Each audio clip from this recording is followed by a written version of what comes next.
But do you understand what I'm saying? Do you know how, like, because you can go out onto the interwebs and put out the worst review and just say, "Ooh, look at the shiny things," and you can get 2K views because that's what gets pushed because Collider, places like Collider, IMDb, Rotten Tomatoes, they're not on the payroll or anything. They have no advantage. No, there's nothing to be gained for them to, you know, push good reviews from this thing, right? Or say it's good.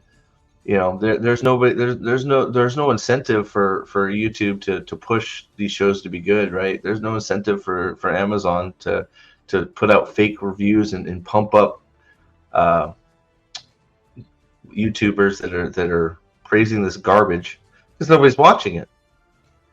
Very very small amount of people are watching it. And I'm not the stat guy, but I can the stats I get. It's shocking how few people are watching this piece of crap show, right? Um, hey man, trash reality TV. That's I never would have thought, but trash reality TV seems to be on an uptick from some of these shows, right? I mean, it really is. Like, so. Ooh, I wasn't Continental. Oof, oof, oof, oof, oof. How does it feel to get beaten by Ahsoka? I gotta share this. I gotta share this. And this wasn't what I was talking about, but how does it feel to get beat, like, trashed by Ahsoka? I mean, literally trashed. The Continental, I heard, is garbage. I haven't watched it yet, but maybe I should. Garbage is taking on a whole new meaning. But I mean, so look. So let's take. So you got sex education, whatever that is. 8.3, Ahsoka 8, Continental 7.4, Gen V 8.1, One Piece 8.4, American Horror Story 8.0, Wheel of Time 7.1.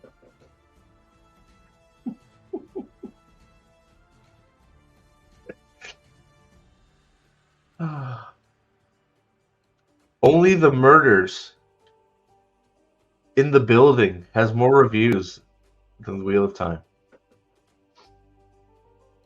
Mm-mm-mm.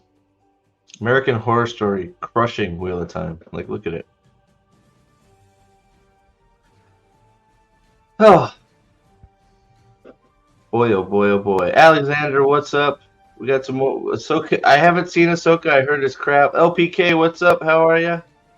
Let's see who else has popped in. Man, we're at 44 people. Hello, hello, hello. Nos, you crazy vampire. What's up? Jim C's here. Son of Jockster. Matt, what's up? I'm going to put that link into the community tab here in a second. But what I was going crazy about before, because last night I watched, what was it? I watched some, I just, there was nothing on. I was at work trying not to fall asleep. So I watched some Dune.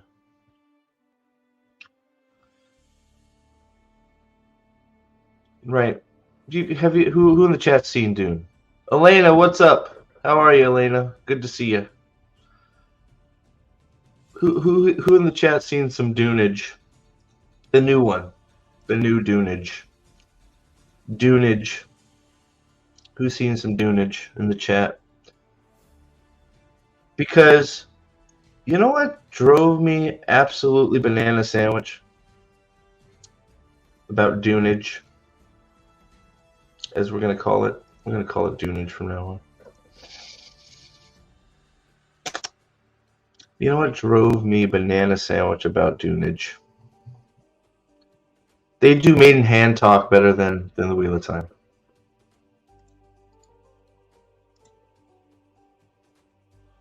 And you know what I'm talking about, right? There's many instances. So I don't think we want to watch this again. This is what sent me over the edge. This little featurette about maiden hand. We've got We don't need to listen to you people talk. You have no idea what you're doing. What's up, Sam 8000? What's up? So if you watch maiden hand talk, just watch Dune. Small gestures. People don't see them talking. That's the point. It's not supposed to be sign language. At least I didn't think it was like. Correct me if I'm wrong. I didn't see maiden hand talk as being big giant gestures and sign language. I pictured it more like Dune did it, where you can hold your hand down to the side, make a few motions with your hand, and you're talking to each other. But yet nobody knows you're talking to each other. You have your own speech. You're not out there going like this and everybody's wondering what the fuck you're saying to each other, or if you're having a seizure. Now, am I wrong? Please tell me if I'm wrong.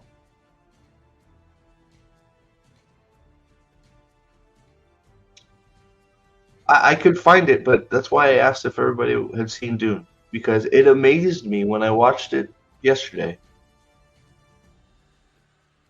Just the simple hand gestures, and they're talking. Nobody sees them talking, but they're having a full-on conversation, especially when they're on the ship, when they're about to get killed. Sorry, spoilers on Dune, whatever. I guess it's not really a spoiler. Paul and his mom are having a full-on conversation. Nobody sees it. She's tied up and she's having a conversation. She's tied up and she's having a conversation. That is how I pictured maiden hand talk. You don't need to do sign language. You just have to move your fingers and you can have a conversation. Am I wrong, Chad? Please tell me if I'm wrong. I just want to know if I'm off here. I need to keep myself in check sometimes. So if you guys call me out, if we think they did an amazing job with maiden hand talk, please tell me. But it looked goofy to me. Didn't look sensible. Didn't look like maiden hand talk to me. At least not what I pictured it. Now, is that a small thing? Well, maybe. It depends when we're using it. It's pretty hard to do all that stuff with a spear in your hand with a shield on.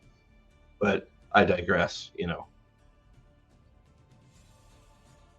I'm just saying. All right, let's post this in the chat. I've stalled enough.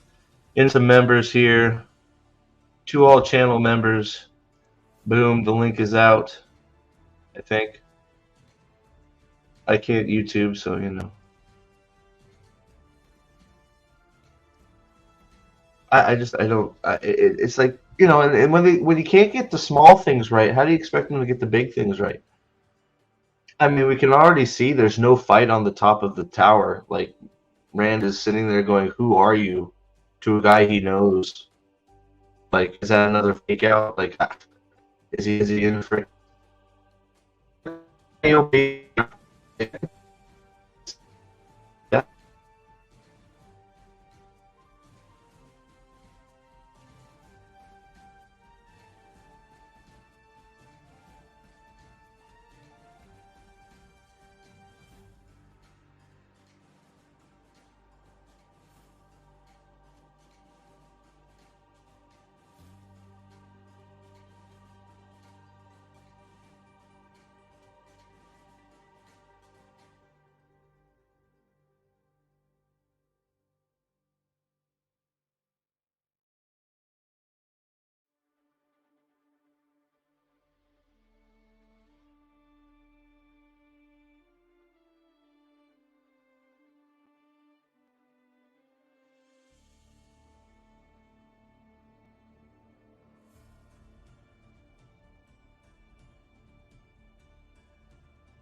Well, that was fun.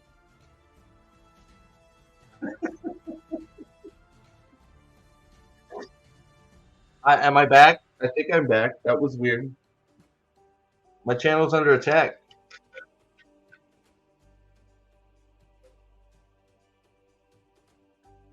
My channel's under attack. Sam got that $2 super chat up there for a while though. Good on you, Sam. Are we back? Are we back? All right, you guys aren't here for me, anyways. Let's get it. Chris is here. What's up, my man? Not much. We are back. Yes. Yes. How you doing, man? I'm good. I'm gonna bring you guys in one at a time so you guys can say a little something, get it off your chest before we start going ham here. So initial thoughts, man. What you got for me? I realized something very sad today. Besides for this show is still on television and we're getting another season? The fans of it are right about one thing. It's the best fantasy we've had since the end of Game of Thrones. And they aren't wrong. It's just the best fantasy we've had since wait, say that again? Wheel of Time show is the best fantasy show we've had since the end of Game of Thrones. Hard disagree. Last Kingdom. I have not seen that. I would have to watch it. Hard disagree. Hard disagree. Now you could argue that it's more of a period piece because it's supposed to be like Vikings and stuff, but Vikings is fantasy to me. So so if you haven't seen, but you could, but I get what you're saying. Like the fantasy genre is just in shambles right now. Yeah. So I get what you're saying. I would. Oh man. Oh, yeah. Right. The right. House of Dragons is not. In House of Dragon, there you go. House of Dragon. That's another one. Now, so, if you have your problems with House of Dragon, that's cool, but it's way better than this, right? So, proving them wrong, Chris. Boom. You're not. What's up, buddy? How are you? I kind of don't agree with you on Last Kingdom being, fantasy, but that's why I said you could it's historical drama. But if you were to say the Last Kingdom, the Korean drama, I would say that is fantasy. That's actually a very good show too. I agree with that. No, that's why I said you could argue, but I think House of the Dragon's a better answer to that. It is, at least for Western media currently. Yeah. I mean, because Last Kingdom, it's swords and sort of magic, but it's not really. It's more period piece, than fantasy. But whatever. You are wrong, I guess. You could argue that the druid magic that they try to utilize is semi-fantastical, but it's not a major part of the entire show. Yeah, no, I agree. But chat coming in hot with House of the Dragon to back me up. So we'll go with House of the Dragon. But what initial thought before we bring in Matt here? So I don't know about an initial thought, but just touching on your hand talk thing, somebody called it a bit of a nitpick, and I don't disagree with that it is a bit of a nitpick. Yeah. But if the show was good, this is the type of hand talk I would be able to wave away and accept it. But because everything is bad, you have to pick up everything. It just comes out at you, right? When everything's bad, everything that's sort of a nitpick gets worse. Now, I think I even said you could call a little bit of a nitpick. I think I even acknowledged that because but I just think it's like it's supposed to be a private language for communicating between yourselves. Also, as combat. It's meant for combat. If you have to do that large of a sign in combat, you're getting run through. Now I know why Jolien died last week or whatever, because in the middle of combat she started signing. That was Avienza's fault. She was too busy kicking ass on her own right to because she was signing, she had to defend herself because she wasn't actively fighting. Right. Well, I guess, I just look, I will acknowledge it's a small, like I said, and I think I said it's a small thing, but it's not so much when everything is bad and you start thinking about the implications of we're in the middle. Hey, go right. It's like I'm dead, right? It's just like I don't know. It's just God. And I'm not like, look. I know sign language is amazing. I can't do sign language, but it has no place like with that. It's just it's not right, especially when you have something like Dune that does it correctly. I don't like. I watched Dune. I must have missed out on the hand talk stuff they were doing in Dune. It's subtle, right? Because it's very subtle.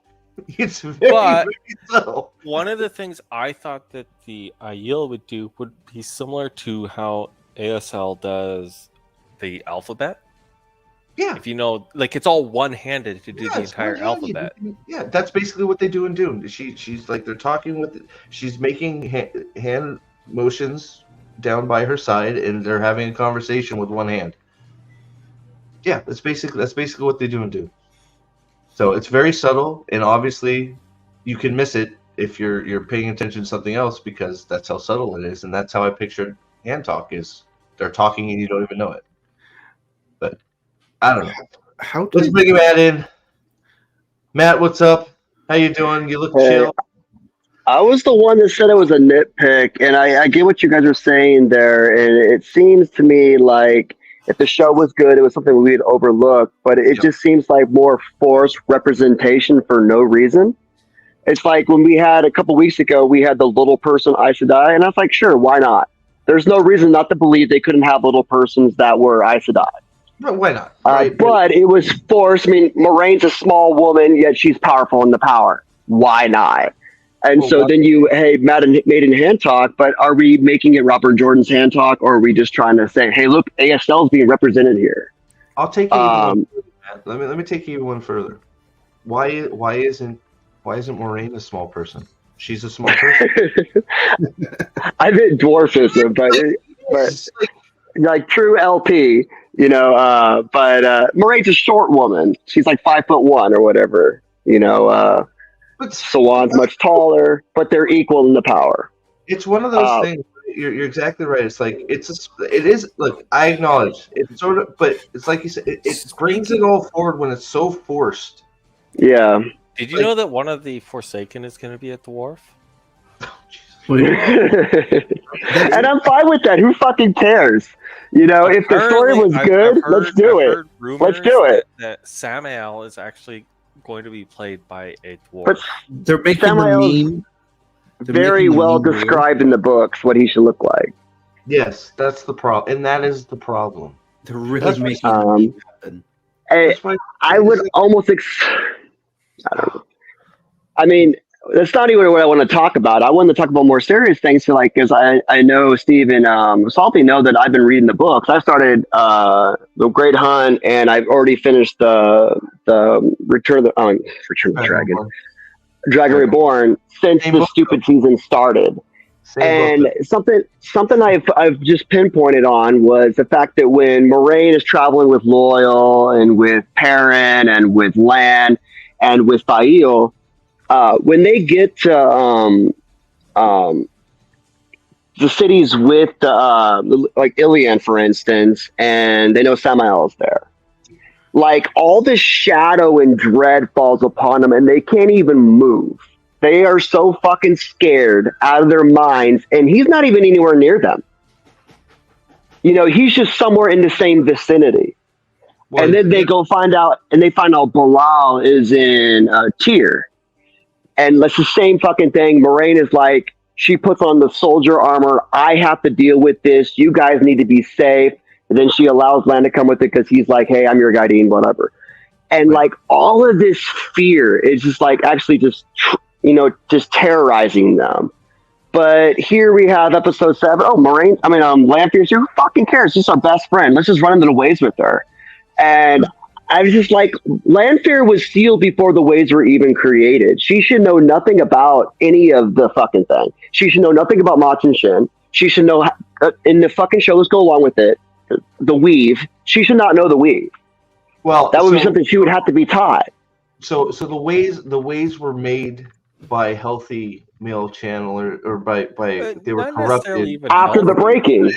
They were corrupt. Yeah. Well, So they made it after the break-in to help the Steading had offered sanctuary to the male channelers right. at the time to combat after they went crazy. darkness.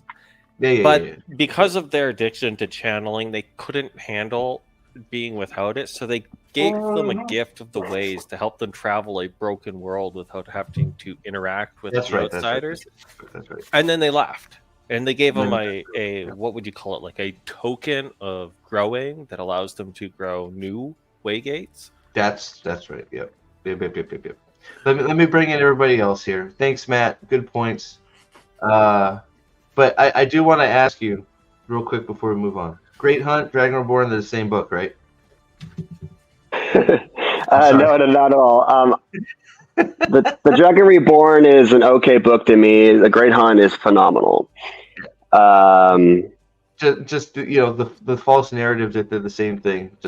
No, you're right, and there's no talk. The Great Hunt is about chasing the knife and the horn mainly, because the implications of the evil getting the horn, because then they can destroy the planet. But that doesn't matter. So I want to talk about that because I actually feel it's the other way around, because I think the horn happens to be next to the knife, and Matt and Rand's whole motivation, for at least for the first half of the book, is getting the knife, and the horn just happens to be there. But let's get Lyle, and we got some other people got to get in here. You're right. It's Rand's a dumb kid at the point. He's like, "Oh, my friends." He's not really thinking of the real world things in my opinion. He just wants to save Matt. You're right.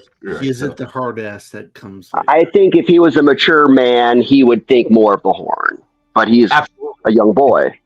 Absolutely. But Lyle, I'm thinking of the horn. Lyle, what's up, buddy? How's everyone doing today? There's always wine, brother. It's all good. Hand talk? No, sorry. Oh yeah. No. I figured. That's okay. I only know airplane. Good morning. Yeah, there you go. I know it's fine, but it's not. We're not going to make fun of hand. Hand talk, we can move on. But I don't know, Lyle. I couldn't go to sleep this morning because I just was thinking about how they totally forgot what the hell they're even supposed to be hunting for. Like in this freaking story, it's crazy. Actually, no, they're hunting for. We should change this to the hunt for actual men, because there are no men in this series at all. On your knees, man. On your knees. Why did they even put that line in the episode if they're just going to make him on his knees? Because they're. Do they just like spitting in people's faces, or they just that stupid? Because they always do this all season, all of last season. They say one thing and they show the exact opposite. Well, it's the same thing every time. With freaking Rafe saying what was the one he was looking forward. What was the scene he was looking forward to most in episode 7? Cat castles the courtyard. It never. There was no. It never happened. So how was that the one you're looking forward to? It never happened. So what are you talking about? You're just saying things that you want people to. You're saying things that people want to see, and people are attached to, and then you don't do it. By the way, since we're talking about Rafe running his mouth, did you hear him say? I think it was today or yesterday. He said, "We're well aware of how much everyone loves our land fear." Yeah, I saw the article. Tripp shared me the article. I was like, "What?" I mean, of all the characters, she's probably the best. She's the like. Okay, so look, not for the reasons that she like. She's the best for not the right reasons at the book. No, not for the right reasons, sure, but in the show, I mean, she's the not best. A negative. She's the best for all the wrong reasons. She's actually making more good decisions than anybody in the show. She was sympathetic to a probably 150-year-old boy who was sitting there in agony, and she kills him and puts him out of his misery. That was a mercy killing that Leandrin was torturing her son. So it's like things like that. I don't know. Lanfear is a conundrum in the show. She's definitely not Lanfear. I don't know what she is, but yeah, I've seen that. I don't love her. She's just I guess the worst thing. I was gonna add that Rafe is so delusional. Yes. In order for people to love your character, people have to watch your show, and no one's watching your show. So. Well, they got number 7. Going into the finale, right? Oh wow, we're on It's fire. like the 3rd most sold fantasy book of all time, but number 7's fine. That's 7 behind Gen V and freaking How I Met Your Mother or some bullshit. Gen V was actually like shockingly good. I sat down to watch it, and yes, it immediately hit you over the head with some bunkers kind of political stuff, but at the same time, it was well enough like shot and written that you can almost just ignore that and enjoy watching people explode. It wasn't. I haven't seen it, so I'm not. I wasn't even like talking about like the quality of it. It's just the fact that, like Matt said, 3rd best-selling fantasy, book series of all time, can't beat a one-off spin-off of The Boys. I mean, what if Peter Jackson got 5th best movie that year? Yeah. It'd be a flop. What's up, buddy? Hello. Is that Vin, or is that Moraine? I can't tell. It's Logain. It's so small. I can't see. It's Logain. Why is Logain channeling? Oh, Logain. Sorry. See, this is what the this is what the show does. Why is Logain channeling? No. I Because he's an awesome man or something. I don't know. You said Logain, and I totally heard Lan, and I'm like, why is Lan channeling? And then it's like, wait, he said Logain. Sorry, my bad. Go ahead. It's all good. Disparu calls him, what is he? Freak. The other male channeler, I can't think. Not Pat Insane. Tiny. He calls Logain Mazrim Tiny. Mazrim Time, thank you. Sorry. Yeah, he calls him Mazrim Time, and I was just like, I'll let it slide. What's up, man? What's going on, I'm Steve? doing good. What I think is going to happen next episode is... hold up. Your mic is cutting in and out. Is that Staple Booth? I'm pretty sure, yeah. Alright, wait. Let me fix something real quick. Sound better right there. Oh, okay. Well, we'll bring you back. Pictures. I'm gonna bring Matt in. Matt's been waiting patiently. Let me know when you're back, and we'll try again. Matt, based hater Matt, what's up? Well, I should do this to Wheel of Prime, because I can't enter my normal greeting, but it's like off. All right, come on. I'm surprised you haven't stroked out. I know this is like your big series, man, and sometimes I see you like trying to like I'm watching this, like you're grimacing. It's like I can't believe I haven't stroked out either, because it's just like it gets worse and worse. It's just like you look at the preview for the next episode, you're like, what in God's fuck are we watching? Wait, any of you who've ever been like Lanfear and Ishmael are cuddling at one point. It's like, what the fuck is happening? Like, like you can see the train wreck, like when you're in the car about to crash and it slows down, you see it happening. Like you can see what's going to happen next episode, right? Because so Rand is bullshit. Yeah, Rand has big moments at the end of every book, right? Right. Yeah. So first season, they took away him defeating the Troll army, and it took away him using the Raw on perverted Sidin to beat Ishmael, right? So now what they're going to do, they're going to have Nynaeve either beat or help him beat Turok, and they're going to have someone help him beat Ishmael, in the big battle in the sky, as it were. So it's going to look they're going to make Rand look weak as heck, so to speak, and needing help to do anything, as opposed to being an emerging leader in power. And it just sickens me. It sickens me to watch the obvious, heading to the wall. We see the wall coming. We know we're going to hit it. And you said before, like Rafe said, everyone likes their Lanfear. All 10 people? Everyone? It's like... Well, I mean, I'll admit I enjoyed Lanfear murdering 3,000 people, but because of Rand, it's a little more than 10. Math it out. There's about 845,000 people in the U.S. watching. Yeah, and I'll give Joshua credit for that scene, because he unleashed Lanfear on the city, and when he gets to the end and she shows up, because for those who don't read about production, a lot of times the director will just go for the guys in the background saying, what you're doing is this, just stand there and pretend you're doing something. Like they only concentrate on the one speaking or whatever. So when Lanfear's about to show up, look at the look on Joseph's face. Like he plays it like he knows something bad is coming, but no one else sees it. You know what I mean? It's like who's killed more people, Moraine or Lanfear? Rand. Well, I think I give all of the Lanfear deaths to Rand because Rand called her. She was fucking off on Mars. He brought her to Carhian. It's Rand's fault. Can we talk? I don't know. Moraine's killed a lot of people. I think Lanfear passed Moraine in this one episode. Hold that thought. You good again? You got your mic? I'll be right back. Yeah, okay. Does my mic work now? Or? It sounds better. It does sound a lot better. Okay. Well, that's because I changed mics. So. Yeah, sounded good. Go ahead, man. Yeah, what I was going to say is I'm pretty sure Matt stabbing Rand is going to be how Rand gets his side wound. That'd be so terrible. I hope not. That's been predicted. That was predicted in like 5 episodes ago by multiple people. But why is he gonna stab? Why is he gonna stab him? Why is Matt there? Why is Ishmael? Why are they on top of a tower? Why is? Because he's on ayahuasca, duh. You've seen the because Matt's Ishmael's son. What do you mean? Oh, I forgot about that. Yeah. All this makes sense, Steve. I don't know what your problem is. What were you gonna say? You wanted to talk about? I was gonna say, how are they entering the dream so consistently and in sync with each other? Like this last episode started at we can say roughly 8 a.m.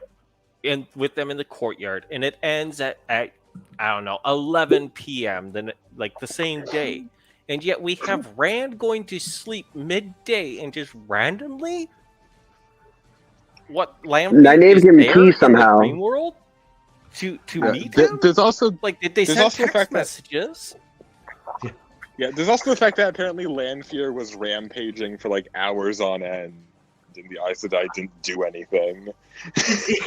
Well, she just Rand's not even afraid of her. When it was day, and they start calling down the rain when it's dark out. Wait. Even if you say it was evening, that's still 7 or 8. Real quick. How did Lanfear get to the Foregate? She was just in Falme.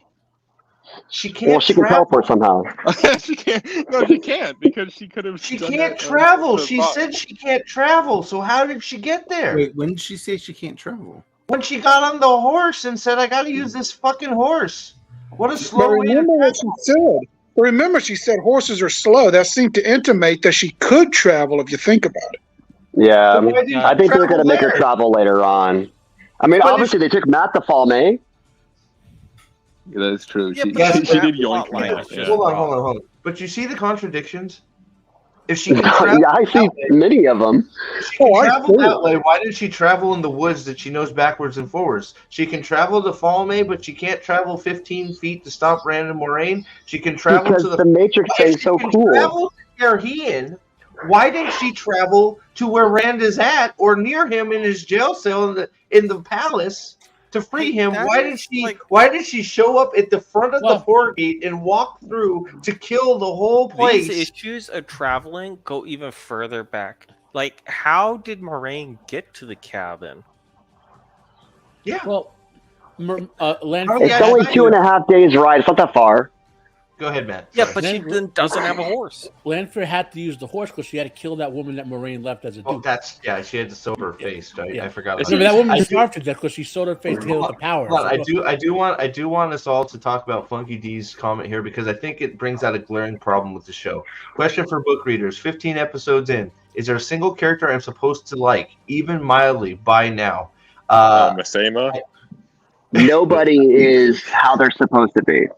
No. Masema had the only good scene. Well, I guess Lanfear. So in chat seems to overwhelmingly be saying Lanfear, but this is the problem. The question is, she's not acting like Lanfear though. Is there a single character I am supposed to like? You're not supposed to like Lanfear. Lanfear is supposed to be evil. I would say you're supposed to be liking Rand and Ingtar. No, not even really Egwene. I think you're supposed to feel bad for Egwene, so you're supposed to like her. Yeah, but I never felt bad for her. Party for she her. got what she deserved. Who is the closest to the book, would you say? Ooh. None of them are. But I'm thinking in my head, Perrin is the closest to the thing. But even then, he's still but Hopper. Hopper's something like himself. He would have bit Perrin's leg off by now. Hopper. We He's haven't not a seen pet. enough of Perrin. He would tell Perrin to go fuck himself. What's that, Lyle? We haven't seen enough of Perrin hardly. Have we seen enough of him to really say that? We've not seen enough of any of the boys. He's at least introverted in the show. I'm trying to seriously think about this. And then didn't do that. I think Perrin for me. I don't know. Go ahead, Chris. Perrin went to bury a friend who didn't get buried, and then found a new friend and completely forgot about his friend that he came to bury. And he got into a desert somehow. He also forgot he was trying to get the fucking Horn of the Lear back. Totally forgot about the fucking Horn of Valir. Nobody knows where the Horn of Valir is, and nobody cares. Nobody cares. No one. Hey, whoa! Turok cares. Turok cares. Yeah, Turok cares. Turok thinks they're gonna rule the world with it. Did you see the weave Rand used, Steve?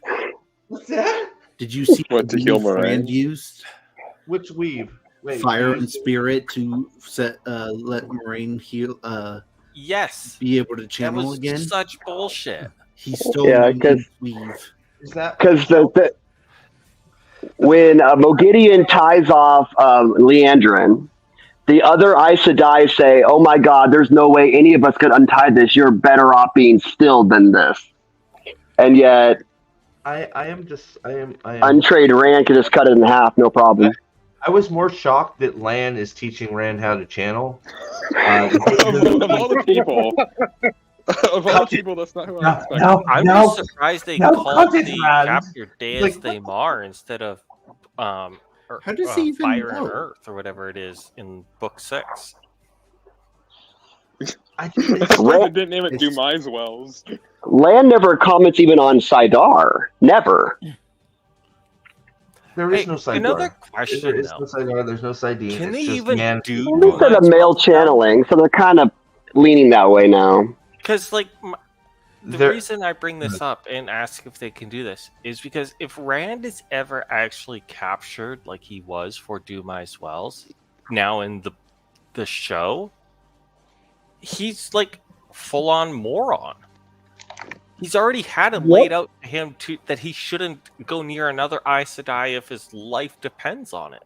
Well, if they do, book spoilers, guys, if they do Rand in a box in the show, he'll just go into the dream and get Lanfear to kill everyone and release him. Exactly. Oh, yeah, I forgot. Yeah. The really sad part is Joshua is actually looking forward to doing the box scene. He really wanted to be able to try to convey that scene and how horrible it is for Rand. Well, of course you would. That's an all-timer scene, right? We'll get like one scene of it in the show. So some of these actors are like Egwene spends a whole episode being tortured over and over again when it should have ended in half the episode. They're gonna do like 4 seconds of Rand in the box. It's like just.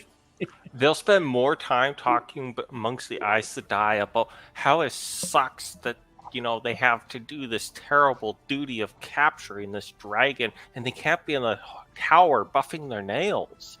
Look, I think we're going to get a real big insight here in episode 8 of what because Rafe's already said that I don't really think he knows where Dumais Wells is or what it is. Like, he's proved that he doesn't know anything else. So I think it's just another I hear all these Wheel of Time fans talking about Dumais Wells. I'm gonna drop a comment about Dumais Wells to show that I have some cred, right?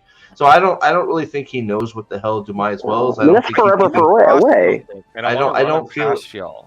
I don't feel like he knows it. I don't feel like he even knows how to portray it, because and I think episode 8 is going to give us a real insight to how if we ever get to Dumais Wells, which he'll probably just force into episode 3 because blood calls blood and Deus de Mar and all that stuff, right? Because we've seen those things. Episode 8 is going to give us a real insight on what we're looking forward to, because this is supposed to be the big battle episode. The fight in the sky is literally going to be Ishmael and Rand talking on top of a tower. and Matt's going to stab Rand, and that's going to be the fight. And then, can I ask why they didn't open up with a cold open episode 1, 2, or 3, where we talk with Jeffrey Bornholt like they do in the book? They establish the White Cloaks going to Thelma. Who's Jeffrey Bornholt? The heretic that sends along to the witches. They have to fill. They have to fill the show with all their made up, non-existent stuff. So here, wouldn't this be funny? Jeffrey, Pat and Fane, and Mason are all hanging out in a room together, playing poker, and it's like, okay, guys, time to get in the game, and they're like, all right, guys, it was fun, fellas, and they all go their separate ways because they're all on different teams. Like it's like they're just sitting there, just like taking a break. It's like, oh shit, time to like where Mason come? Like, okay, hold on. Can we talk about Mason again? We know he's freaking back in the show. We see him in the background. Citric. Where the fuck did he go? He's like a bellhop for the Shawshank or something. Hold on. He's being forced to stand in the same spot for hours on end.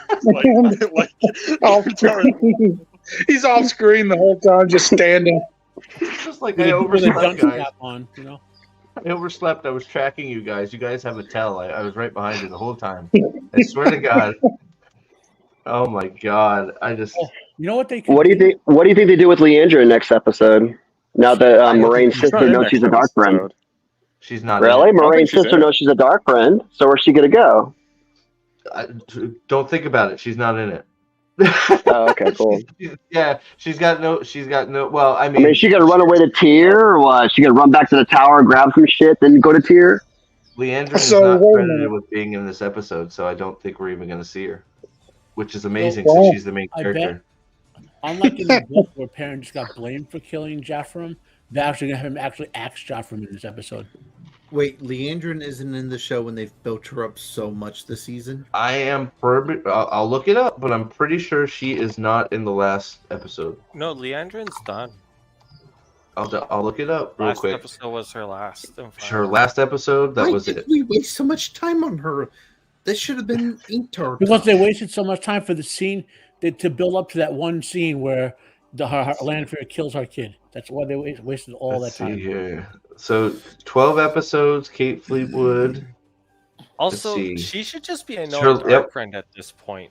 Like, how did she not get captured last episode? Yeah, her last episode. So especially now that Anna Vera knows that she's a dark friend. Like, wouldn't you call the queen on her too? Like, well, she called the queen, not the queen. You talk to fucking Swan. Or Swan, yeah, somebody. Mm-hmm. So she's not. Now with 12 other sisters there now, she could get captured instantly. Yeah, she's not credited with being in this episode. So Leandrin is done. So all that time we spent with her was for nothing. How much better would the scene between Rand and Swan had been if all the other Aes Sedai had been there? Because there's no secret that he's the dragon now. They're just keeping it a secret from the war. So why not just have her there and him get introduced to her and immediately kill her with Saidin saying she's a dark friend who abducted Nynaeve and so they probably can't afford it. Well, man, they probably can't afford it. I don't know what everything of what you're trying to suggest, but I did read something that was like saying that all of episode 7 has a subplot that we just can't see. So the idea is the reason they showed all that stuff with Varen and Swan and Alana or what have you is because they were actually conspiring to release Rand and force him to cooperate with Moraine. Yes. And so it was all a subterfuge, that whole fight at the end, which kind of doesn't make sense when you think about all the flashbacks. But... Wait. The Swan stuff was so Swan breaking the 3 oaths and attacking subversion? It was a subterfuge. No, it wasn't. Yeah, don't you know Rafe is a genius writer? He does stuff like that. I'll see if I can find it. It was kind of hilarious. Even okay. That- so even that's if the- it okay, Who's so saying hold this? on. Even if we were to give them the benefit of the doubt and say that's what they're doing, it is galactically stupid. I'll just. And it makes no sense. It makes Why? no sense. How? The Great Why? Hunt's not a complicated story. At this point, Rand is just a person. She doesn't have to do some great. He hasn't been announced to the world as the Dragon Reborn. He's just a boy that Moraine's interested in. So just let him go. Like if you're helping Moraine, just let her go. Say get the fuck out of here. So what this person wrote, which I kind of thought was kind of cope and also a bit funny, is they're like the mechanics of the episode. Swan and Moraine know who the dragon is and that he's been found. It's their plan. So does right? Alana. They've sent letters over the last 6 months, and Lan's meddling because Lan is evil, right? Is the only reason Swan's there. Swan can't keep it a secret that he's the dragon, so she needs to capture him. Why not? But she also has to follow the plan of letting him go. Because, why not? Hold on, but there's a big Baron problem. also knows. So that hold on, there's a big problem with that. Why can't she keep it a secret? Why? She doesn't have the support. Okay, she doesn't need the support. Nobody knows. With this cope thing is the reason she doesn't immediately let it out in the books is because she's trying to gather support for her position and gather allies in the hull. But she's already in the position. What would she need support for?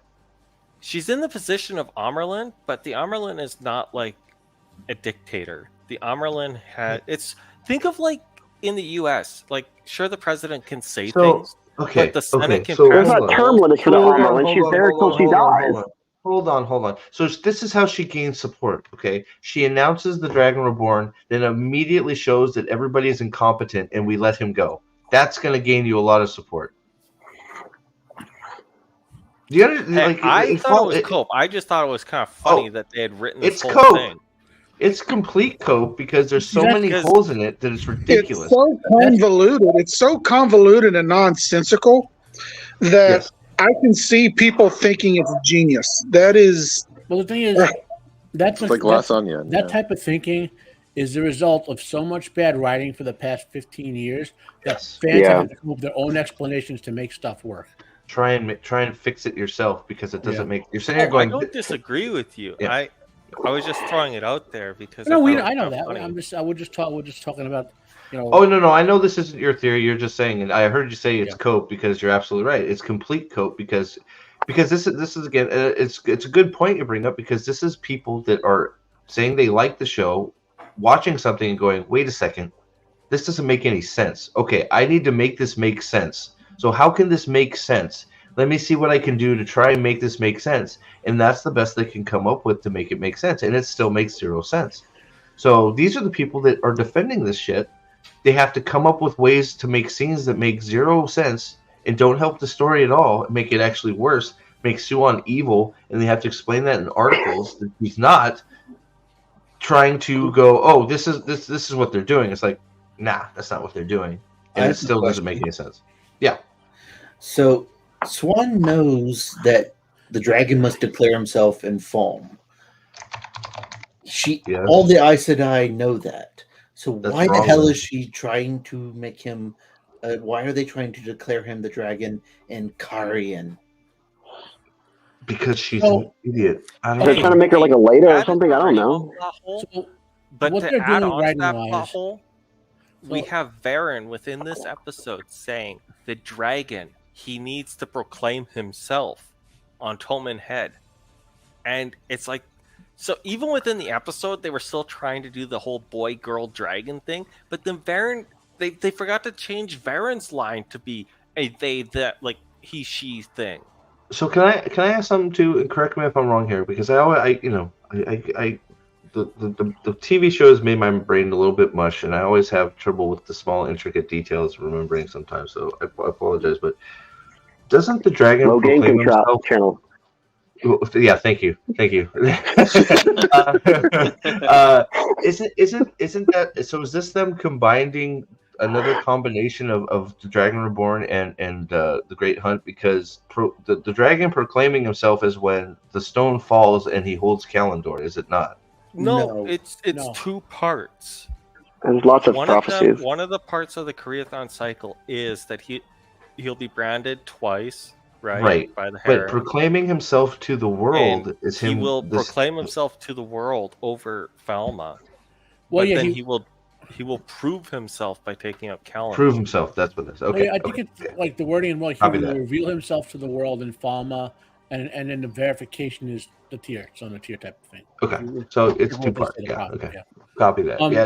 No, I know there's a part of Falma, but I always thought the cementing that he was dragging, especially to himself, was the fall of Tyr, the fortress that has never fallen, and him, the crystal sword. Yeah. Deal. So like book spoilers for any listeners who haven't read the third book, but if you remember Rand's journey to the third book mentally versus the second book, he kind of like he knew intellectually he was a Dragon Reborn, but emotionally he couldn't admit it. So he says there's got to be a way to resolve this. So that's why he headed to Tyr. Well, he picks the hardest prophecy to fulfill, and he goes, so if I can do this, then Kalendor, if the world would work around him, then he could reconcile his cognitive dissonance over his intellect. And that's when Rand changes. I mean, I just read this. He didn't even accept it until he's holding the fucking sword in his hand. He's like, shit, I guess I am the Dragon Reborn. And you know why that's a great story? Because Robert Jordan was a master writer, unlike Rafe Judkins, who, Well, and then Matt, you get to look forward to watching the complete mental change of Rand at this point. Once he proves to himself that he is the Dragon Reborn, his arc changes completely. Imagine it's so complete. Machin Shin told him he was. Well, that's true too. I forgot. I think Rafe is trolling us, and the last 5 minutes, Rand's gonna bust out Kalendor, turn it all around. So it's the same prophecy, so you're right. Okay, I got you. So it's all in there. So I know I remember part of it. I always miss. Rafe has Rand go full anime and go, "I'm the dragon, biatches," and such. People. Forget the prophecies. Just go in the waves, and Machin Shin will tell you everything you need to know. When the dragon falls off a tower, Machin Shin will give him Kalendor. He's like he fights Ishmael. Meha Randolph. So wait, so like they said fire. So is there going to be a giant fireball on the top of the tower? It's going to be like, ooh, the dragon. They're going to have a big CGI dragon banner in the sky. How is that possible without there's enough fire around them? What is a dragon banner? Or you want to know how stupid the show is going to be? They'll put actual dragons in the show. Rand transforms into a dragon. Wait, what kind of dragon? Oh, wait, I got it wrong. It's not a werewolf. I am the dragon. Dragon Rand. Are we doing Asian dragons, European dragons, or dragon tails? Right about them being a real dragon, because if you look at the prophecy I posted, it's like above the watches of the wave shall he proclaim himself, bannered across the sky in fire. Right. Chris, what were you saying? They might, take that and be literal with it, and it's going to be fireball, a flaming banner in the sky. Probably, you're probably right. Chris, you were saying something. Like a chibi Rand in the sky pointing, going, "I'm the dragon." Hold on, probably. Chris was saying something at the same time as you know. What were you saying, Chris? It'll probably be even worse. The dragon banner, if it does go up, will be the European dragon, not the Asian dragon. It'll just be the Targaryen banner. It's not going to be a dragon banner. It's not just a different color. Look! I already predicted it. Baby boy. It'll be pink for breast cancer month. Have we even seen the dragon banner? No, there is no dragon banner. Just like there is, everybody forgot about the Horn of Valyr. There's no dragon banner. There's no Kalendor. Why are they even concerned about going to Falma? What's that? Because Egwene's there. Yeah, he's going for Egwene. That's it. Egwene's that's the Great Hunt. Egwene is there. It is the stupidest. Yeah, he does. He stays to do it is because he's like, oh, I thought I saw Egwene. Right. That's in the books, though. Yeah, he doesn't know she's there, right? But no. So look, guys, I already. In the books, he sees her there, and he freaks out, and they're like, "Oh, you're just seeing things." Yeah, he doesn't. That's just at the very end, though. So, but real quick, guys, I already predicted it. We're gonna have our sky fight on the top of a tower. That's gonna be Ishmael, baby boy Ishmael, and Rand having a chat offer. They're gonna maybe have a dance fight, Matt at the end is going to lose and be like, "You suck," and stab Rand. Then he's going to be like, "Oh no, what have I done?" And the Horn of Valyr is going to be laying on the ground next to him. He's going to grab it. He's going to jump off the tower. He's going to blow the horn. He's going to float down, and then they're going to have a bridge fight between Ghost and 20 Sean Chan. And then he's going to pull the dagger out. He's going to pull the Shadow Logo dagger out. He's going to put it on the staff. He's going to twirl it around and be like, "Time to roll the dice." And then they're going to run, and then they're going to fight. And that's going to be it. Yeah, exactly. That's going to be it. Ishmael takes back talk from Soroth. He ain't going to do shit. No. So I because I hate myself and everything, I sometimes turn on Twitter, right? And I get little things from Twatter of Time. And somebody was saying that in the next episode, they hope that Rand and Ishmael have a talk, because that was so much better than them fighting in the first season. What? How about we fight? They hug too, man. What? Did you guys read fantasy to see epic fights or something? What's going on? Oh my god! Who has seen the preview for episode 8? By the way, has everybody seen it? I don't know that I've seen the preview. Did you see the newer I saw one? something that was supposed to be like a hype thing on Facebook. Yeah, but it only I think I saw when you showed it last Thursday. Yeah, I haven't watched any of the episodes, so. Who was talking after Lionel? Oh shoot, we got more people here. So, Aldan, what's up? I might need room. I'll drop out. Let me move you up so we can see you. What's going on, my brother? Sorry, I don't know how long you've been waiting there. I apologize. Trying to get people with the cameras on up here. Jay Rambles, if you throw something in private chat, we'll try and get it in there, buddy. Appreciate you being on. Aldan, how you doing, bro? You surviving? Thanks, Your boy Matt took a very big hit last episode, didn't he? Dude, it broke my heart. I'm still mad about it. I've tried really hard not to stay mad about it, but it's impossible. It's bullshit. It's really hard, isn't it? It's just like yeah, it is. It's real hard. I got a question. Who isn't a dark friend at this point besides either action or choice? Egwene's not a dark friend. We can categorically say that. Karen? I guess Karen, yeah. Yeah, you could say Karen, yeah. Masema? Yeah. Hopper? Yeah. Well, Miss Samer almost has to be a dark friend because he's like competent. Turok's not a dark friend. No, Masema will just get killed off screen the next episode. All right. So Jay, so that is the first white dress we see Lanfear in, but apparently, hold on, we have cuddle time. Why it was gray? Hold on, let me get to it. There's cuddle time in this one after she does her little weird. Here we go. Cuddle time between Lanfear and so why is she wearing something different? Oh, she's wearing white. Sweet. So wait, she changes wardrobe. Why does Ishmael never change? Personalities, because we gotta do that whole thing with identity, and she's a two-spirited person. She's actually Lanfear and Semirog, and she just switches back and forth between the personalities. No, she did a fusion dance with Mogideon. What's her name? That guy in the Unbreakable series or whatever. That why am I blanking? Omni-Man. Oh no, the guy that plays like the Horde. Yeah, Split. Yeah, Split. Yeah. No, he's called the Horde. The Horde. Yeah, the Horde. Yeah, the Horde. That's who she is. Yeah. Oh, sorry. God. Lanfear never worked with either Forsaken until she came in Spending. That's Ishmael's. Is she hungry? Look. My God, that was a ridiculous breastplate on Ishmael. That was a ridiculous breastplate that looks so stupid. They're cuddling, guys. They're having boo-boo cuddles. It's boo-boo cuddle times in front of all the seals. Are the seals their children, and they're just gonna let them out because we're the mommy and daddy, and we're gonna let our childrens out to rule the world? Well, is that Matt? No, that's Ishmael. That's Ishmael. No, but not their children, right? Hey, you guys just suggested that because all the seals are here. Next episode, Rand is going to unleash all of the Forsaken in Falma because all 6 of the remaining seals are here. Are those the that's like the show would do. Yeah, that's the left. I think that's correct. Well, I think those are seals. Yeah, those are the seals. They're the remaining seals. I don't know what they're doing. How'd they get there I saw somebody make that suggestion, and I was like, wait a minute. Like, they could be actually working up to do that. The seals are not furniture. The seal, oh my god, the seals are not for the Forsaken people. They are now, man. Oh, did you see the other preview clip they released? It seems like they are doing like a really botched version of the strike at Shale Ghul for the cold Wait. Oh yes, I saw that. Wait, where is it?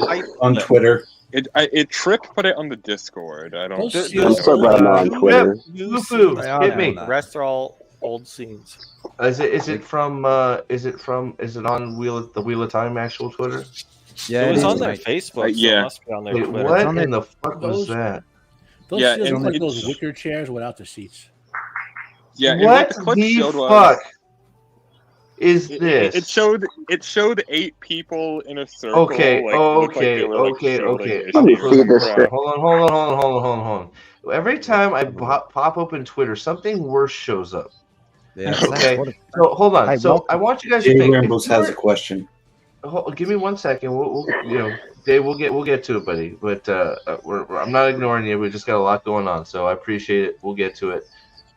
I want to pose this question to everybody. Let's not talk over each. I'm going to ask for you to give me each one, including you, Jay. If you were to get a swag box, okay, so just stay with me. What is one thing you would want in your swag box if you were to get a swag box for the Wheel of Time? Just not from the show. Just if you were to get a Wheel of Time, what would be your dream item? Alan, what item would you want in your swag box? I'd want the dragon banner. Janon, what would you want? Yanon, what would you want? Well, it's a swag box, so I guess I'd want like some dice. Dice, nice. Right. Staple bow. What do you want? Foxhead medallion. Boom, beautiful. Matt, what do you want? Which man? Me? I I'll don't take ca- any- it doesn't- the serpent Oh, Aes Sedai sorry. ring. Okay, nice serpent ring. Matt, base hater. Matt, go. Sorry, I get Matt One one of and the Matt seals two. from the Dark Shit. One's chamber. Wait, what now? One Seal. of the seals of the Dark One's Seal, chamber. beautiful. Quindelar seal, love it. Man, we got some great ants. Look at all these fucking things you can make. Lyle, what do you want in your swag box? Oh, Rand's red dragon jacket. Boom, love it. Chris, what do you want? A heron marked sword. Heron Mark sword. Jay Rambles, what do you want? I don't know if he's got it here. Chat, what would you want in your swag box, guys? Because dragon, but you stole me out then. I want me a dragon banner. Let's go grab the book. Calendar letter opener. That's a good one. I love it. Fucking bowl the winds. I don't know. So, but The seals there's would be tons. so easy to do. Like Maybe you a could Horn make of the them Leer. cheap as well. Maybe a horn of the Leer. Well, guys, here is your Wheel of Time swag box. What is this Oh, stuff? fuck no. This is so your Has an swag item in it. box. Oh, so it's, Is it a koozie? I don't know what any of that stuff is supposed to be. Rebranded camping gear? Well, that's a laser level box up the back there. It's so called a easy. fuck you box. Like, what is that green thing? A pouch of some kind, looks like. A color changing cloak for a warder. Duh. All the things. Like, that I you guess can the put- thermos kind of makes sense. Like, a thermos being in like a swag box wouldn't be like unheard of. They're cheap to make and everything. But like, there's not like a letter opener, a seal. Like, just a seal is easy to do. Just a black and white seal, easy. Letter opener, calendar letter opener. Do a little store mini dice, Hornavalier. like I Do a said. little mini Hornavalier Yeah. ornament or necklace or fox. The Yeah. fox head medallion. Like, what? Like, an Aes Sedai ring. Like Matt. A fucking silver item. If I were to be making an entire swag box and I was the one putting stuff in it, I'd be putting something for Matt. So I'd be throwing in like dice, right? I would throw something in Nice, for Rant, yes. like a calendar letter They opener. put like I they would have throw something that. in for Parent. Oh it my would be like God. either That is literally either hold like on. a keychain hammer or Yes. like a plushy wolf. Yeah. That guys, that is do you see this thing right Could you here? zoom into that? Is that old This is Ashton that's Condom? this is Nynaeve's freaking belt. They actually put her stupid wisdom belt. That's as close as I can get. It won't let me get any closer. That's my favorite item from Wheel of Time. They put her stupid wisdom belt in here. Whatever this green poncho thing. What is this? Like what It's the a backpack. is this a Lance headband? cloak. What the hell is this? What are Like- the springs? They don't even. Do they have Lance Hedor? Like they can even give him like his freaking. May That you looks always find water and shade on the freaking on the thermos. I think Lady of the Balkans is right. Those look like real-time condoms. I can't. Well, this right here, I can't tell what the hell that is. Is that supposed to be Loyal's book that he's been carrying around in like every episode? No, this is. I'm pretty sure. Is it? Let's save him from the shadow lotus knife. That It's got a key. Coupon wallets that you used to take shopping before they had the internet. Guys, are we surprised? This is $500. How is that worth $500? $15 or less to make. Wait, Steve, are you telling me you ever bought an Aes Sedai ring with like a red bead in it? $500. You can just do that if you get a ring pop. Hey, the 500 makes sense. $500 makes sense. The accounting department's clearly got some problems with their numbers and stuff. The show's $100 million, right? I mean, 90 is my favorite character, and I don't want her fucking herb bag. I mean, they could have at least thrown in Loyal's wig in this. I mean, come on. Just so I could have a ritual burning for sure. We could set that shit on fire. Jay wants Lorraine's staff. Did she have a staff in this? Nope. No staff. No. Yeah. No, she's got a knife. That's much better. Knife holster. Yeah, I want Lorraine's knife holster, right? Yeah. So let me see if I can find. Let me see if I can. Oh, Rebecca Jesus Christ! was talking about that thing today. Is this like, I'm an... Oh yeah, this is it. Yeah, this is it. Yeah, it's at the end. The hype. The new clip's at the end. Oh my God! Look at this madness. Is this when they kill the little girl? Yeah, that's the little girl getting shooting their dude in the ocean. Oh, I don't want to hear this. I don't want to hear it. You'll see at the end. It pops up. What the hell is that? That was a new clip that's there. His I think that's him scene fighting where he Sean misses the guard. Remember? Did he just Did he just catch an arrow? Yeah. He just caught an arrow. Legolas did that, but you should. Legolas has enhanced reflexes. He's only got enhanced like constitution. Why can everybody catch arrows now? Like the guy in Rings of Power catches an arrow. Like why is everybody catching arrows? Hey, elves catching arrows. That was an elf that did that in Rings of Power, right? They are faster, stronger, and with better reflexes than humans. So why are those look so at terrible? how close the soldier is. There's no way he should be catching an arrow at that distance. Now, if he was 100 yards out, maybe I could see it, because it has time to slow down. But this is at its like max velocity range. Just keep going until you get to the seals bit, mate. Fuck this shit. Right. That's not the worst new clip. That's it, yeah. Strike at Shale Ghoul. Yeah, that's what it's gonna be, right, man? Is this the one with the loose fella in it as well? Yes. Clip?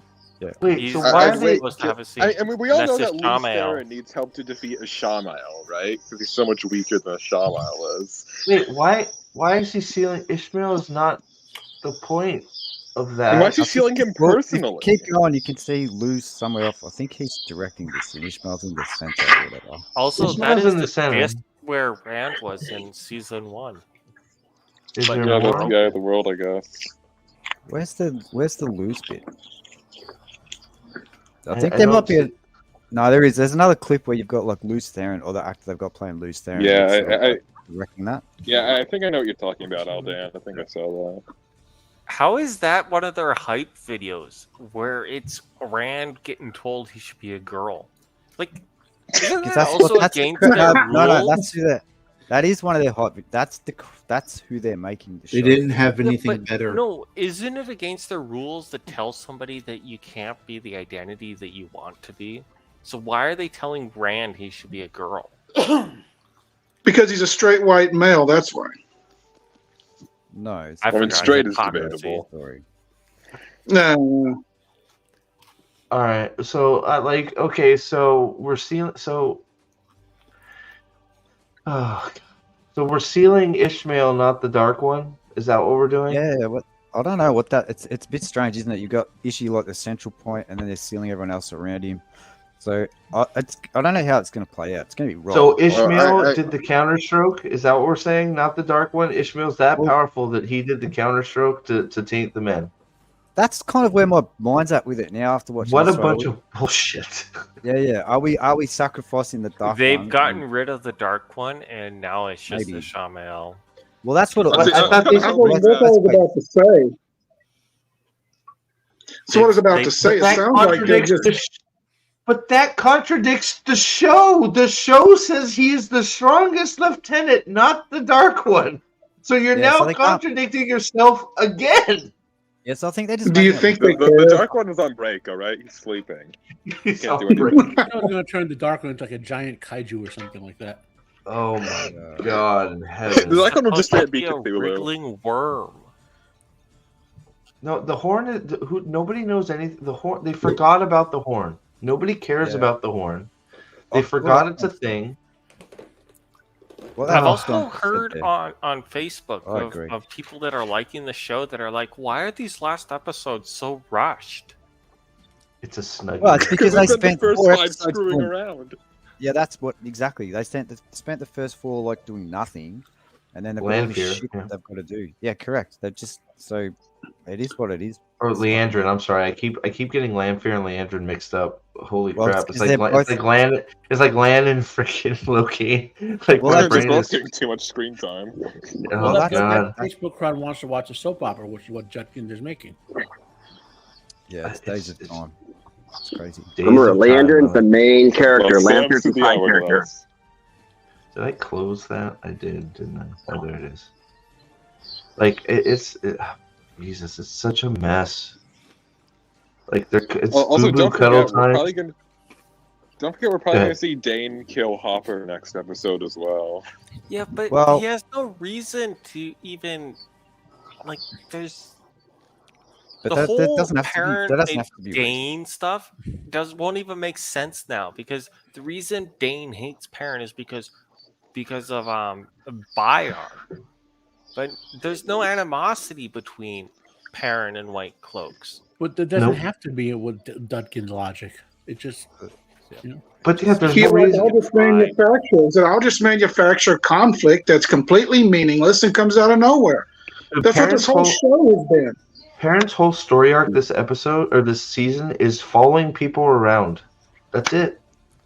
Well, that's all the guys, to be fair. He follows Ingtar, and then he follows freaking Elias, not Elias, who keeps saying like Elias is one of those big misses that could have been something, but it's not your pack. They're not your pack. Oh, fuck off! I'm out of here, and that's it. It's like that's Elias's arc. Nicole was talking about Perrin today in her episode 5 review, and she's like, he walked around in circles. That's all he's done. He left the village to go back to the village, to leave the village to go back to the village. That's because it's like what Matt said, mate. That's just what they've done it with all the boys. And the question is why? Why is it that we can get like the girls to do beats that are they might not be correct, but at least they're okay, right? But every single one of the lads is like completely different, butchered, and does nothing at all. So that it's just I don't know how you can like say that it's not misandry at this point, but it kind of is. Did you see what the director for? Did you see what the director for episode 7 said about Matt? Yeah, I did. Just completely incorrect. What a stupid. What did he say? He said that Matt has low self-esteem in the books. Oh, Jesus Christ. No, Matt has too much self-esteem. Matt has low self-esteem? What? Rand has low self-esteem, I would say. It is Nynaeve. She is the one with low self-esteem. The jokester, the gambler, the guy that loves women, it's like, okay, you can't do so that. You're telling me that he has low self-esteem because he's infected with the dagger of darkness, and that's you see that as Matt having low self. It's like that's not Matt. That's freaking. That's more death. That's not Matt. Like, not relevant. None of it's relevant. What are you talking about, Matt? Darkness was feeding the dagger. Don't forget that now. God damn it. Yeah, fucking Matt. But you're right. But you're right, Evan. It's like, well, and that's why I tried to say it. It's like the girls, even though it was clunkily done and terribly done, they're sort of almost in the right place right now. Yeah, they're following beats as well. It wasn't well done. The beats. Yeah, it wasn't well. Yeah, really well. Right, the post-it notes, exactly. It wasn't done well, but they're sort of in the right spot. Well, you can get to the bottom of the hill by tripping too. So no, that's what I'm saying. Exactly. That's what they've done with the girls. At least they're in the right spot. The boys are all over. Like the boys haven't done it. They're not even close. They're not even the same. Like you might as well pick out different characters from different books. I think Perrin and the Aiel happened to walk all the way back to the waist and to follow me in like one episode. So apparently it's pretty close. I don't get that. Like, why did they shoot Falma in Morocco? Like, because it doesn't make sense. Because there was a place with a tower there. I guess the people making the show are obsessed with deserts. No, because that's where they want a vacation home. Grassland to me. Well, wherever the money for this show is going, it's not going on locations or on like clothing or whatever. You know. Oh, did you see them walking the ways with Lanfear holding a torch? Yeah, she's in the front too, leading them because she can't channel a fireball. Yeah, here we go. What you didn't see it? Here we go. And she knows where she's going too. Yeah, she knows where she's going. Why is it? Why is the Aes Sedai symbol on here? Like I know somebody else keeps pointing that out. Why is there an Aes Sedai symbol on there? Because those are all the seals. I already went over this. That is the 6 remaining. I know. Rand is going to release this episode. It's so. I do like her. I do like this outfit on her. I'll say that. It is a side-bean only area.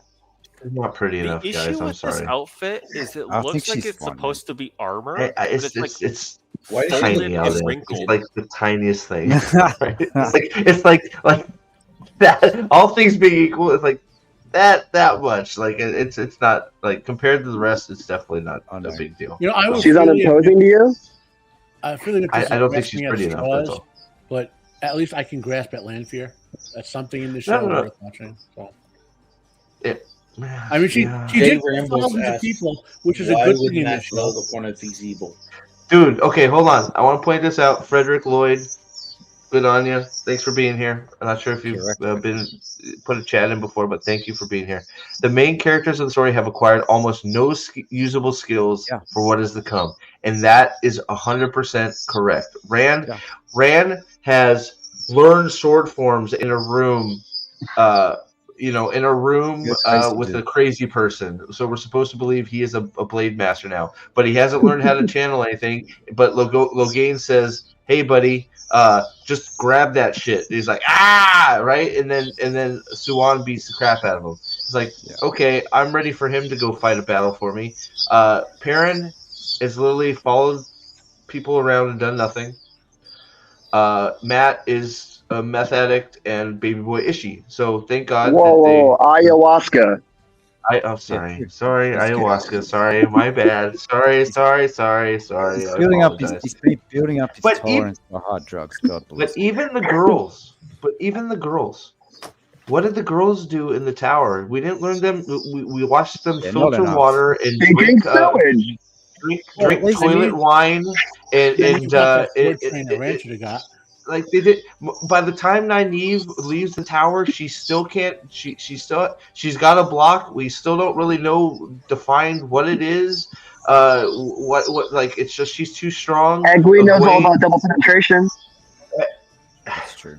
That's one of the problems with this is they haven't taken the opportunity because I'll be right back. That one fucking broke me.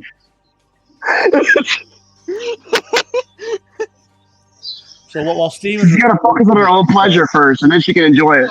Yeah. The big issue though with this show is they think that they're doing foreshadowing for things, but it's like everything that they needed to foreshadow, they don't. It's just everywhere. Boy. Jay, hold on. Jay asked why. So because they don't think he's evil. So here I want to read a few of his real quick. Since Matt is now a Dark Frame, why would he blow the horn? Even the shows are saying Matt is going on an evil path. So why would Matt blow the horn if he's evil? That's easy because they wanted to try and do a simple, quick redemption. Where he here's the light left number. Yeah, he's dark, but he overcomes it because he's just good, or some bullshit. If he had gone to Egwene in episode 4 there and like comforted her or whatever, and then left, or if he had decided to follow Rand, there would be little moments that could set up that redemption arc. But he has every step of the way turned away from those moments and gone the opposite direction. Yes. That's exactly right. No. There's been a few points where they could have got him back on track, and they decided, nah, we're just going to keep him being a terrible, ridiculous idiot. I mean, guys, what's going to happen is when Matt stabs Rand, it's going to transfer all of his evilness into Rand, and so that way Matt isn't evil anymore. It makes perfect sense. So Matt, just real quick, Matt too. I'm gonna when you want to talk, just unmute. You have beautiful nature sounds going. It's a little bit ear piercing, so just in between, I'm just muting you. Just unmute when you want to talk. I just want to let you know I muted you for in between. So, sorry. Continue. I don't know who I interrupted. Well, I was gonna say, since we're seeing the scene now, it's not a rumor anymore that LTT is going to make or show to who's going to make an appearance in this thing. I've been thinking or predicting that that's how Rand's gonna learn how to channel, and they're gonna basically steal from Quantum Leap, and he's gonna make Alpha Quantum Leap for Rand. Wait, what? Loose Theron, like he's good. Rand's gonna see him walking around and talking to him because he's supposed to appear in the next episode. Right. Yes, but he's appearing in the cold opening. The cold opening. But I think they're gonna have him appear. Because we know they're going to translate him being in Rand's head to him being like Al from Quantum Leap, where only Rand can see him. I can think what they're going to do with this show. They're gonna spread that out way more, mate. Oh, all right. I would say. Whoa. Oh wait, no, I'm reading something different. Sorry. Hold on a sec. I wanted to see if Errol is in this episode. I would say good writers might spread that out more. That's not on this show. Well, they haven't they've really stepped back from that this season, I reckon, with Rand anyway. Like it's just such a massive. I mean, you're right. Maybe they will just jump straight to there's Luce there, and he's going to tell me how to do shit in Matrix Upload. But I don't think anyone's that stupid. Not even the stupidest stupid. And that probably means they will do it any moment. Everyone that's hoping for it, it's not going to happen. No, it's going to be subverted again. Yep. If anything, because they're doing books 2 and 3, they're just going to have Moraine kill Ishamael like she killed Bilal, and Rand's going to bawl on the floor and do nothing. Yep. Well, there's a theory going that scene with Matt and the dagger is like Matt giving Rand his like unhealing wound, which is probably tracks. Moraine hates wearing white. Did she change her clothes? Oh yeah. Yeah, she's wearing that blue robe in the ways there. Where was her clothes to change into? No, wait. So they're walking on the beach there. Is that supposed to be underneath? Is that underneath her blue thing? Wait, it must be underneath her blue robe, I guess. No, that's wait a minute. Was she cut? It was a cut, and she changed clothes. Man, that is some bad editing. Watch it. Make it play. What? Yeah, I better duck, guys. I got to do a little bit of work. I'll be back. All right, man. Thanks for hopping in, buddy. I'll be back if you. Unless that's in the dream. Okay, man. I'll be around as long as everybody wants to talk. No, it's the same thing. She changes clothes somehow, and in the New Spring, Moraine says over and over again she can never choose the white object because she hates wearing white. Oh boy. Like I'm just like next up. Hey, pause it for a moment. Oh, yeah.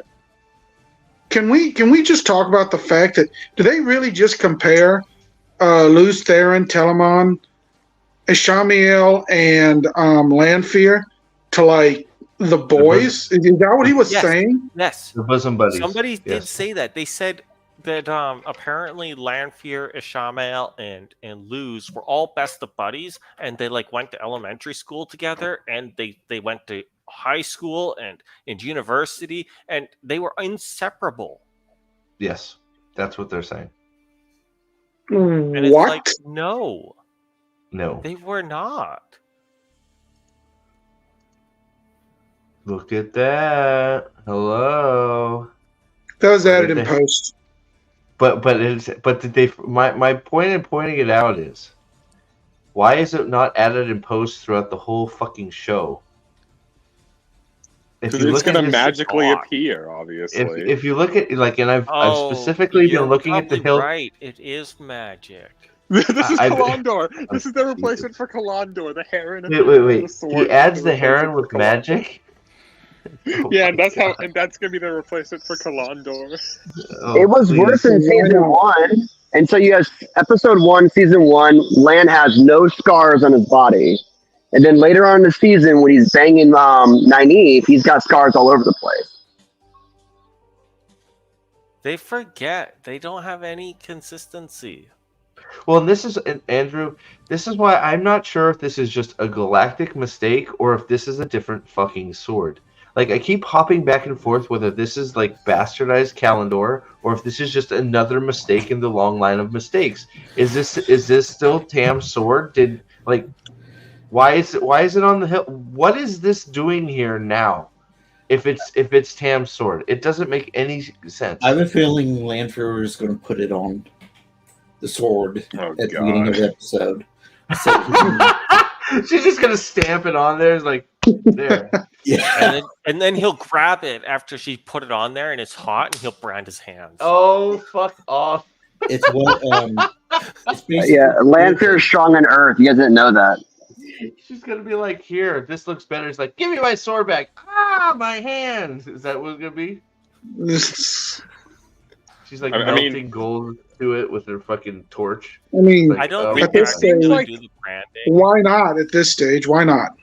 Nick makes a great point. Different sword. This Rand doesn't care about Tam's sword in this. That is 100% true. He already threw it on the ground and left it there to go bang his 400-year-old girlfriend. Doesn't care about Tam. Doesn't care about Tam's sword. Doesn't care that Tam's his father. Doesn't care about his father. Doesn't care about his friends. Doesn't care about anybody except for Egwene, of course. Turok has a different sword. How you can go about banging a woman for 5 months and then be like, I need to be with Egwene. Yeah. Right. Well. Oh yeah, what I think they're doing here is I think they're gonna have Egwene fight Rand, and then she'll beat him, obviously. And then Elaine and Nynaeve will uncollar her before she can do a killing blow. That's what I think they're gonna do. You're still probably so right. You're probably so fucking right. With everyone in the final episode. I don't know. Go ahead. No, I was going to say I don't know if this is true, but I think I saw somewhere where it was the person who does the costumes, the idiot who does the costumes for this thing, one of them who worked on it, that said that they went with the whole idiotic looking gags in the mouth to like symbolize the silencing of women in society or something like that. It's just Yep, that's confirmed. Yeah, they did that. That's absolutely 100%. Yes, that somebody said that. Even though the Shanchen are ruled by an empress, but yeah. Well, and so is Kirhian. I love how they had to take the king out of Kirhian just because the whole world has to be ruled by queens. Didn't you catch that? Last episode, they made reference to there being a current king in Kirhian. Did they? I caught that in the last episode. Somebody made no. Paul Thanos was going to become king because he's marrying the queen. No. Yeah. No. They within the last episode, I can't remember who it is. It's either like Varen or Atlanta. One of them. I mean, Carrion has had both kings and queens. But it was like super confusing because in the previous episode, you had Barthanes saying he was going to marry the queen to become king. And it's like, how is he marrying the queen to become king if there's already a king? I may have to go back and look at that because I know they've mentioned Queen Galdrian several times. Queen, yeah. So if they said King of Carrion, that is a slip up in a problem. Remember, Sorry. in the last episode, they also slipped up when they had Varen say the line, "And he will proclaim himself upon Toman Head," instead of he, she, or they, them will proclaim themselves upon Toman Head. Because prophecy gets a little muddy when you do all the freaking when the tree kind Apache helicopter, he, she, it proclaims itself. It's like. That's a pretty long prophecy. Like, what the fuck are we doing? Oh man. So this Symmetra, Lanfear, who is jealous of any women close to Rand, is taking him to save Egwene. Make it make sense. Well, that and on top of that, Rand. She asks Rand. She tells him he can see one person that he cares about, and he immediately takes Lanfear to Egwene. After they've been shacking up for 6 months, so Lanfear's just gonna be cool with that. She's gonna be. She's like. It's not like Book Lanfear goes into a murderous rage when she learns that Rand has a girlfriend or anything. Just at the thought of somebody looking at him, she goes fucking bananas. Like she goes freaking crazy. It's like she, like, oh my, it's just like, no, I love Egwene. I'm going to go all the way to Falmouth. Yeah, Abby, right. Abby, no, I'll kill that bitch. It's like, no, she's just fucking, leave her alone. It's like, what? Oh my God. All right, so here we go, boys and girls. Like, why are we... Somebody explain it to me, please. Oh boy. How is Matt even in the same room with the dagger? How is that going to happen? Why does it matter? He's supposed to be cleaned. How is like Pat? There's no way in hell Pat Fane would give this thing up. But oh wait, I forgot. Who is Pat Fane? He's not in the show. Wait, I gotta look that up. Is he credited with being in this episode? Hold on. He'll probably be in it. Pat Fane isn't in this episode. This poor guy. This poor dude who should be like, could you imagine? Like, you get the call, hey, dude, you are going to be Pat Fane in the Wheel of Time, and you're going like, holy shit, that guy's got some of the best scenes in the first few books, man. I am gonna be freaking famous as fuck. And then you get what he gets. Yeah, he's in the episode. So did he get the same call Andy Serkis did? No, they'll probably have Matt fight Fane once he makes the Yashindari by fusing. Okay, so no. Here, can I make a prediction here? This is going to be the Fane scene of the episode. He is going to bring the dagger in, unsheath it, put it on the table, do an evil grin to Matt, look at Ishmael, bow, and leave. That's going to be it. That's going to be his scene. Probably. And that's it. And that's all you're going to get of Pat Fane is he's going to willingly give the dagger over to Matt because Ishmael tells him to. You know, Ishmael, the guy that he freaking wants to kill. Because Matt has inner darkness. Because remember, Matt has inner darkness that feeds the dagger. So holy shit. Do you think Fane is being downplayed because he's the cast a black actor and they got all the criticism for all the bad guys, bad villains? I mean, all the black characters being bad guys. I mean, Turak's black, so. I mean, they kept Valna. Yeah. I don't even. I don't know. I think they just don't know what to do with him. Yes, I think that they because we don't okay. So they don't want evil to be evil. They're doing this thing where evil is a state of mind. Like, you know, it's not, you know, it came right out of their mouths. And one of the things, it's not an obvious. The dark is not an obvious evil. Yes, it is. Just make the shadow. It's more fun. It's more interesting.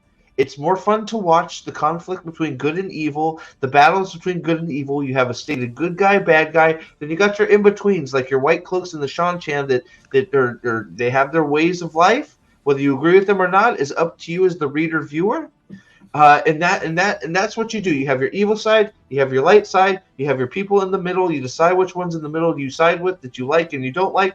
and then that's how you do the story. But no, we want the evil people to be ambiguous and not sure if they're evil or not. Maybe they're good people but doing a bad thing because of blah blah blah blah blah blah blah blah blah. It's just so stupid.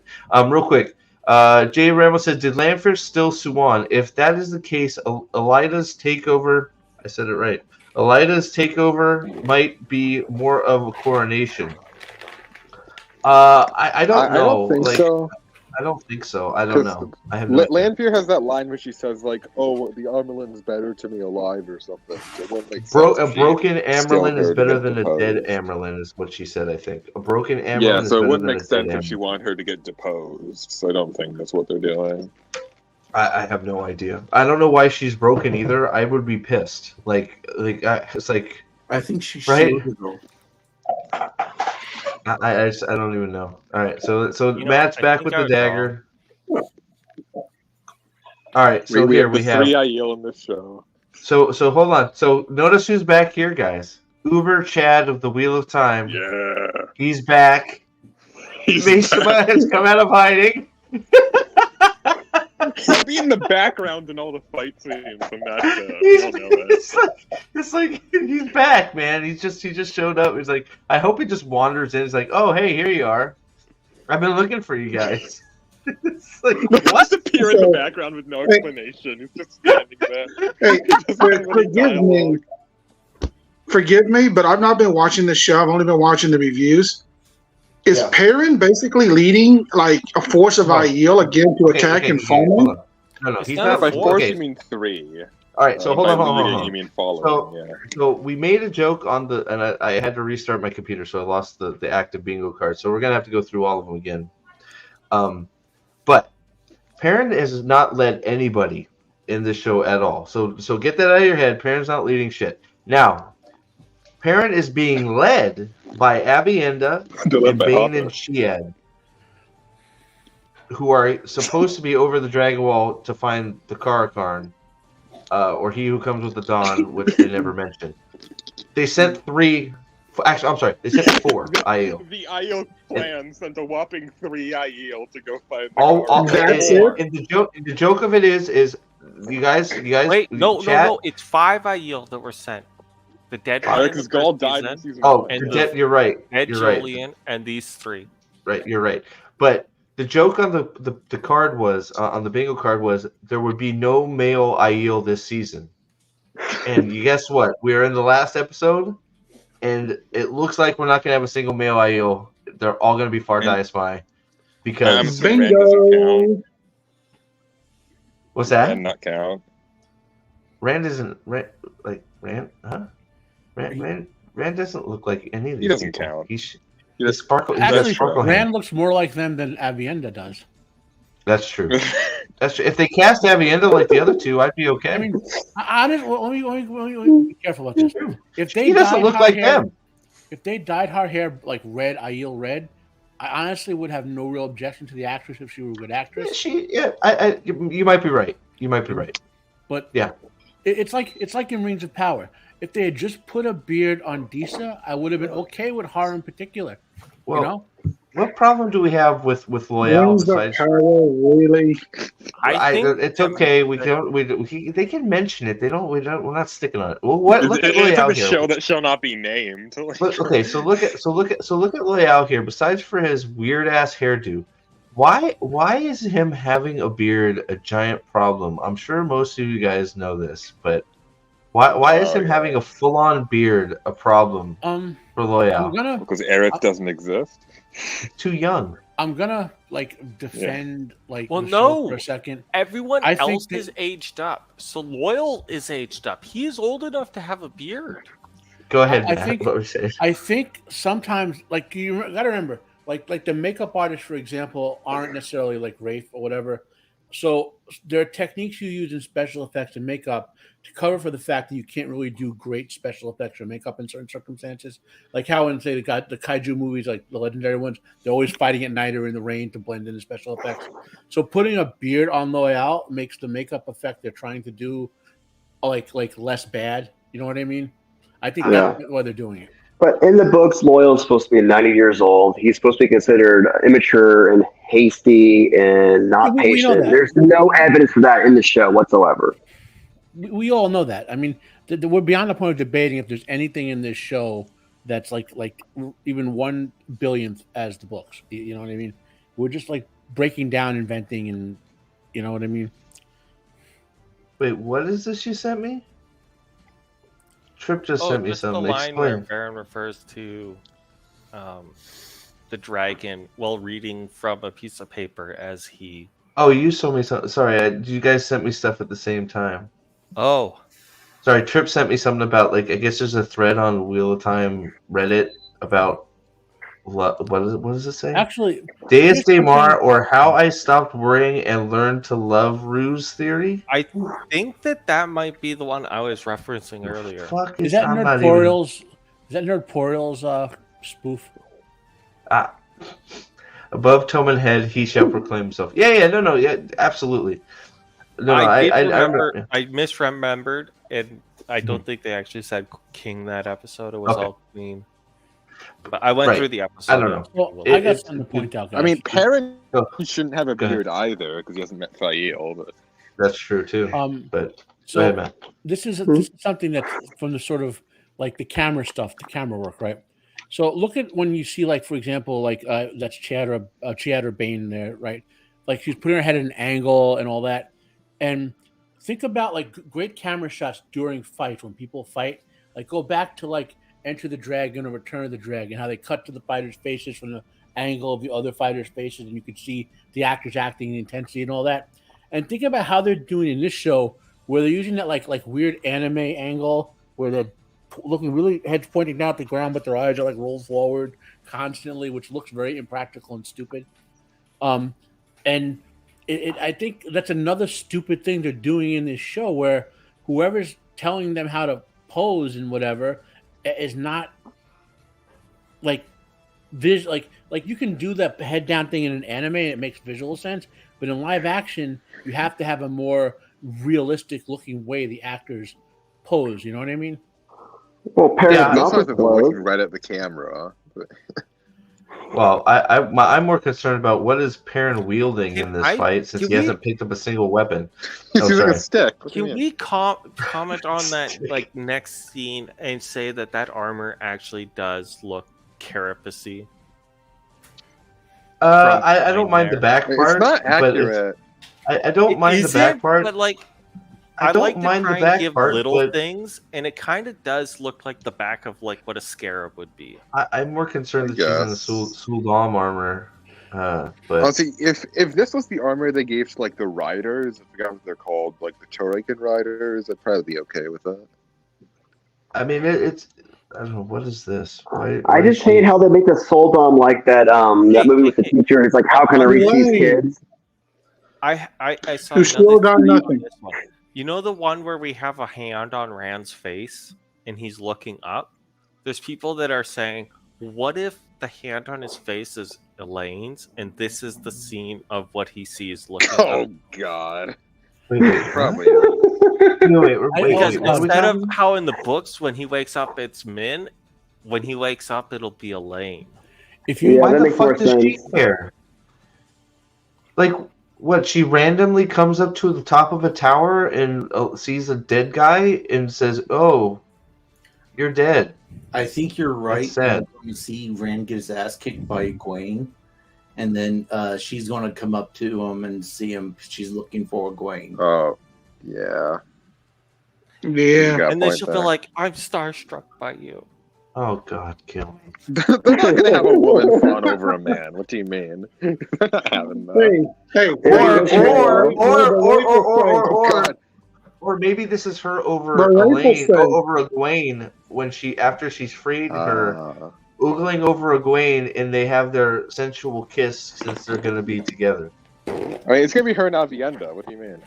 No, it's going to be Elaine and Egwene. They're setting that shit up. Well, who's Rand going to be with them? Nobody. It's because Avienda's with Perrin, and then Min's with Matt, and now Elaine's apparently with Egwene. So who's going to be Rand and Perrin are going to get together. Rand and Perrin are going to get together. And I know Rafe is a liar, so it probably won't happen. But he has stated a couple times that he isn't breaking up the polycule of Rand and the three girls. No, he's expanding it. He's I think he's just doing the other stuff to subvert our when did he say that? expectations. Like, ha! Wait. When Before did he say season that? one. Because all I heard him say was they were going to explore polyamorous relationships. Gizmodo. You remember the Gizmodo article from like 2021? But hold on, he never said anything about Rand. He said they were going to explore polyamorous relationships, which they already have with Alana and her warders. I don't think he would like. I think that is us doing the work for him and applying that to Rand, because that should be the relationship that we are focusing on when it comes to that. I don't think it's gonna. I think pretty it's sure apart. It's still possible is because apparently they have casted Tuan and they have casted Fail. Wait, they kept Really? Tuan for season 3? Yes, they did. Yes, they've casted both of them. Yes, They have an Italian. And so actor. that's the Yeah. only reason I suggest that he might not actually have lied about breaking Well, up. well, at this point, it's going to be cool to get them. It's going to be some galaxy brain bullshit to get them together, like this shit. If it's him, I will be shocked. I'm gonna lay it on the line right here that I think this scene is her looking over Egwene, not Rand. So I mean, who is this? Is this Elaine? Chat here. Maybe should I put the poll up, guys? Should I put the poll up? Put the poll up. Should I put the poll up? I'll put the poll up. Is this Rand? Is she looking at Rand or is she looking at Egwene? Here we go. What if they? Or you can put other as well. Right? You guys pay attention more than I do, but I definitely remember him saying he's against polygamy, but all for polyamory. Yeah, I'm pretty sure I remember that Q&A. Yes, answer as but well. that could still play into the fact that Rand is still with the three girls. It's just the girls are also with each other. Oh yeah, Fair enough. That's what I think they're doing for sure. Yeah, that could work. So I want to bring this up earlier. While Stephen is looking for what he's bringing up.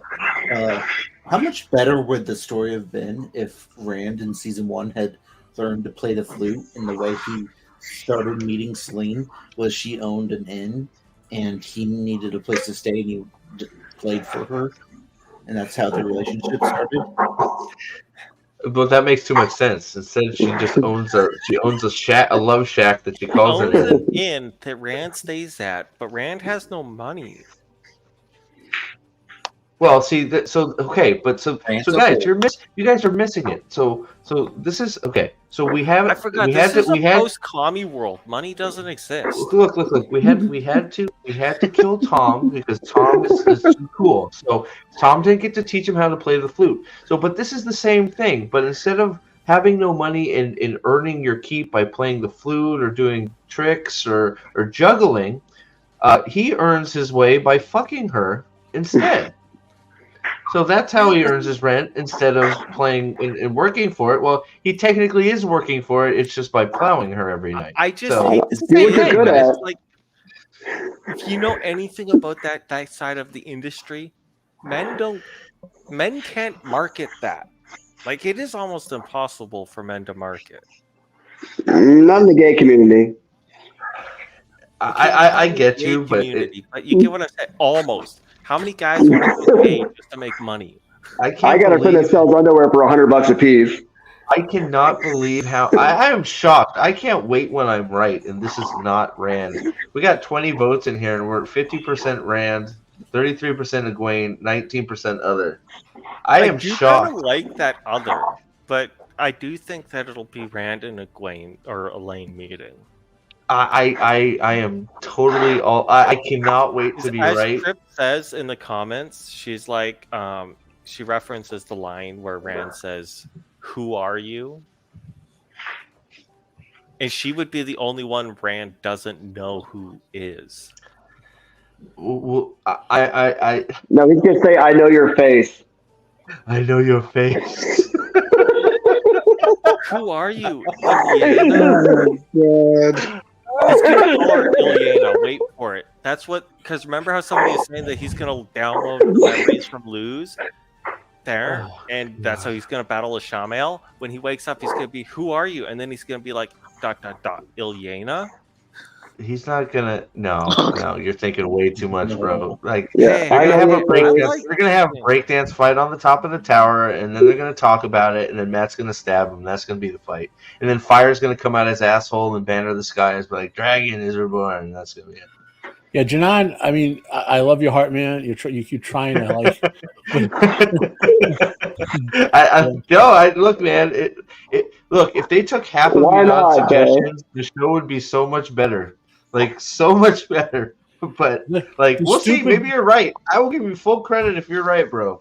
I'm not. The thing is, some of the stuff I'm suggesting isn't even meant to be taken seriously. You're right. The jokes we have been making about this show all season will make a better show than what they produced. I'm still upset we haven't seen any Bollywood action sequences. That would be 10 times more We entertaining. basically have. Yeah, Hey, but all there's the not you enough stuff. Fun. Like There's not enough her singing, though. jumping through the air with a 200-pound man on her and swinging him by the cape. That is full on Bollywood. Can I ask you guys something? Is this where Moraine and Land find the corpse of a young girl who got swept up by a freaking tsunami?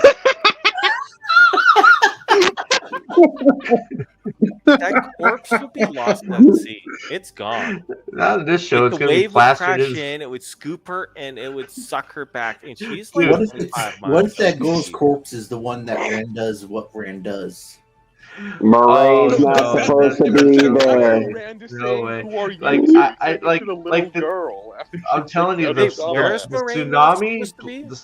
the tsunami lifted her up, and the force was so great it just smashed her into the mountainside. So she's just like there. She's just like. It's a flesh wound. Oh, and she's still alive. She's just like, it hurts. Get me down. It's like, oh god. All right, this is okay, guys. All It right. says Sean Chan? Who the fuck is that? This Sean is Chan, Sean but the hold on. one that Land Guys, misses when he does the Look at killing that stroke. face. Guys. Just this is their sizzle reel, okay? Just what he He's he taking a fucking shit misses. mid-fight. He Although, like, misses, guys. The only Can we time just Lan is stop? allowed Don't go to win further. a fight Just is look at against his literal face fodder. there. Well, I mean, he's try-harding. That's fine, but like, I mean, like, look, like, oh wait, did I miss the? How did I miss the? Oh wait, no, it's all okay. I think, So I here, think sometimes thumbnails are weird like that. Yeah. but watch. Did he even hit him? That? No. Is that a woman? It's the air slash technique. What do you mean? Is that a woman? He's using his Getsuga Tensho and is cutting him in half with a ranged slice. It's a woman, isn't it? I don't know. I don't care really. I mean, sure, Yeah, there are maybe. women. Some of those are women. We saw that in the Yeah, episode I think that's a where woman. Yeah. they murdered in Fine. car. It doesn't. It doesn't. Well, it's fine. I'm more It's fine, concerned because with the Tyler down Kieran slash is a misses. warrior. Clearly misses. It's like the Rings of Power scene where He Galadriel misses because swings she her is a woman. sword. He can't kill women. Like He's Rings not of Power, really? Hey, the sword fight's bad, Lyle. Sorry, it just is. But like the When sword fighting in Galadriel both goes these shows is upside terrible. down. She goes It's look. upside down on her I horse don't- and slashes. I do not know who Amazon has contracted to do their choreography, but you need to fire them and get new Hey, choreographers. Full They stop. can't, because the choreographer is probably, one of the box hires. I can't fucking get over the scene too. What are we doing? Is that- Because I we hate know what this the scene but we because know they're what the running. hold on. I gotta find the other side of the scene because we've seen what there. Where did I find the other side of the scene? What preview was it? Because the other I think it's remember in the this full. one again. What's that? I think it's in this one again in a couple seconds. Wait, It's they not- have it's female not. fades? No, it's the other side. So the other side where you can see clearly Matt out in front of the Heroes of the Horn on the opposite side of the bridge. I think that's in the next shot. Maybe go Can- forward a few seconds. I don't think Is it's in Trips this. right? What Well, maybe She not. says that they have female fades. in the show? I'm Oh pretty yeah, sure, that was yeah. in season 1. Yeah. Does that Okay, mean that season Shadar 1. Haran will be sex swapped? Oh God! Don't even. Oh, let me try and find this, guys. Because oh my God, Shadowrun's on a pig, is she? You're like the entirety of the Sunshine Army right there. The entirety of the Sunshine Army. It makes sense that they would sex change Shadowrun because you can't have him do what he does to Cheyenne and Mogideon because that would be wrong. But if he was a girl, it's less wrong. The part just gonna cut out Shadowrun entirely. I gotta find. Yeah. Dude, this You're is probably not aggravating me. wrong. I'm just having fun spitballing. It might be something that trips. Shadowrun costs too much for CGI budget. I gotta find this. You don't even need CGI. You just need a guy in stilts and a cloak, and you're done. I mean, they can't do that for Laurel. Peter Dinklage in a cloak with stilts. That's who's playing Shadowrun. I think you could use like animatronics to make the cloak not move. Oh, come on. I know that I don't even know next to nothing about film, but I feel like that is something that could be super easily done with practical effects with very minimal cost. I got it.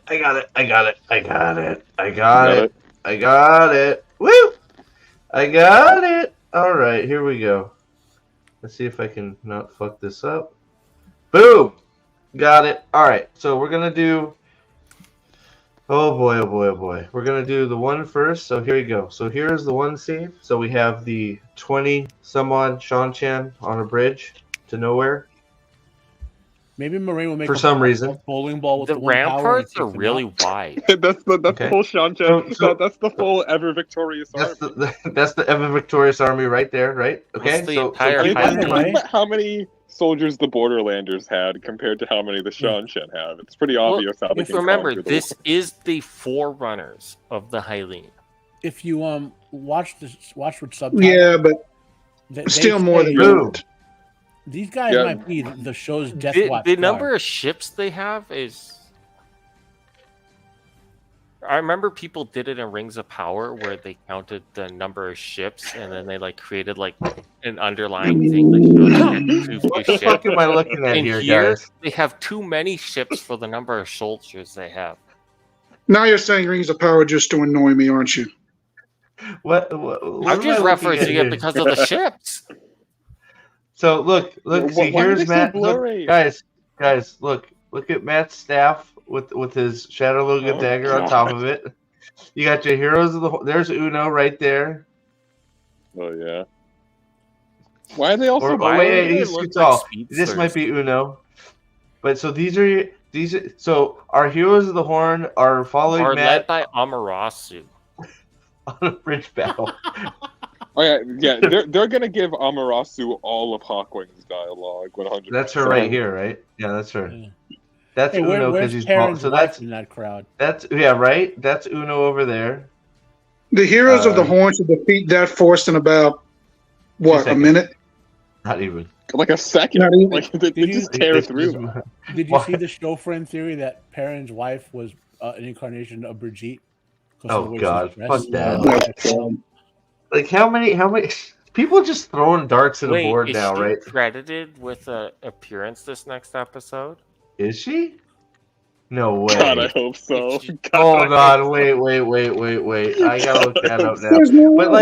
But you're seeing this on the screen, right, guys? You see, like this is what we've called the Heroes of the Horn to dispatch of maybe 30 soldiers.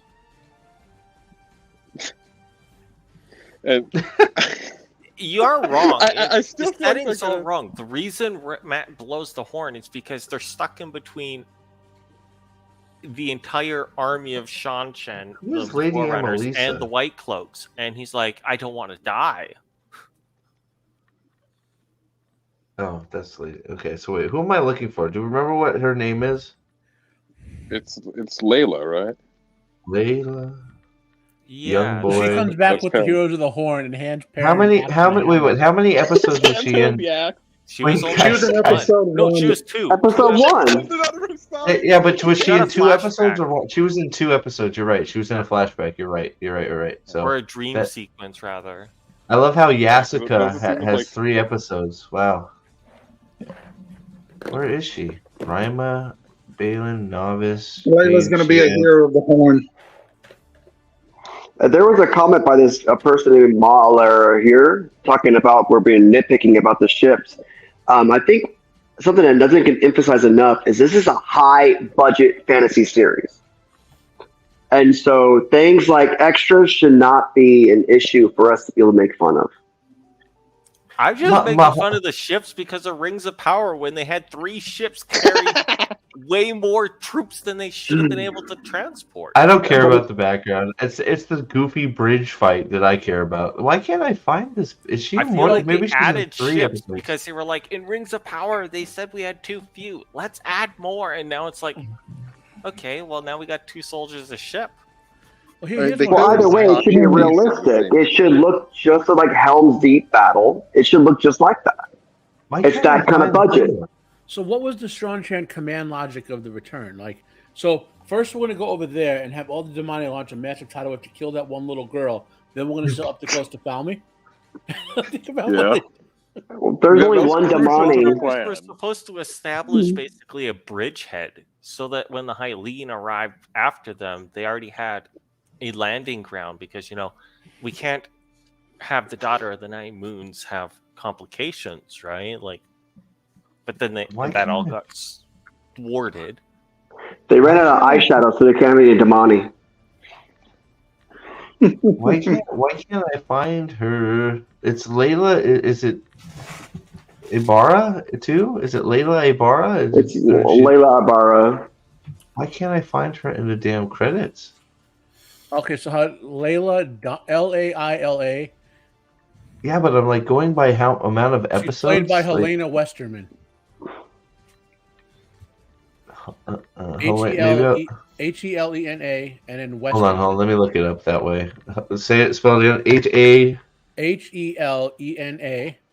And her last name Ena. Helen A. Hell. Spell it again, man. I'm stupid. Sorry. I'm gonna copy paste here. HEL. Just I'm on IMDb. HELENA. And her last name is Wester. WESTERMAN. Okay. Yeah, that's her. That's definitely her. Jesus Christ. Layla Dern. She's not Layla Ibarra. She's Layla Dern. Oh my god. She ain't taking his fucking name. No, she's wasn't going to take she's name. she's not credited. She's not credited. She's only in the 2. Okay. But she didn't. Ibarra said they go fuck themselves. She didn't take Perrin's name. She's apparently a character in the book that was married to someone else. I didn't even realize this.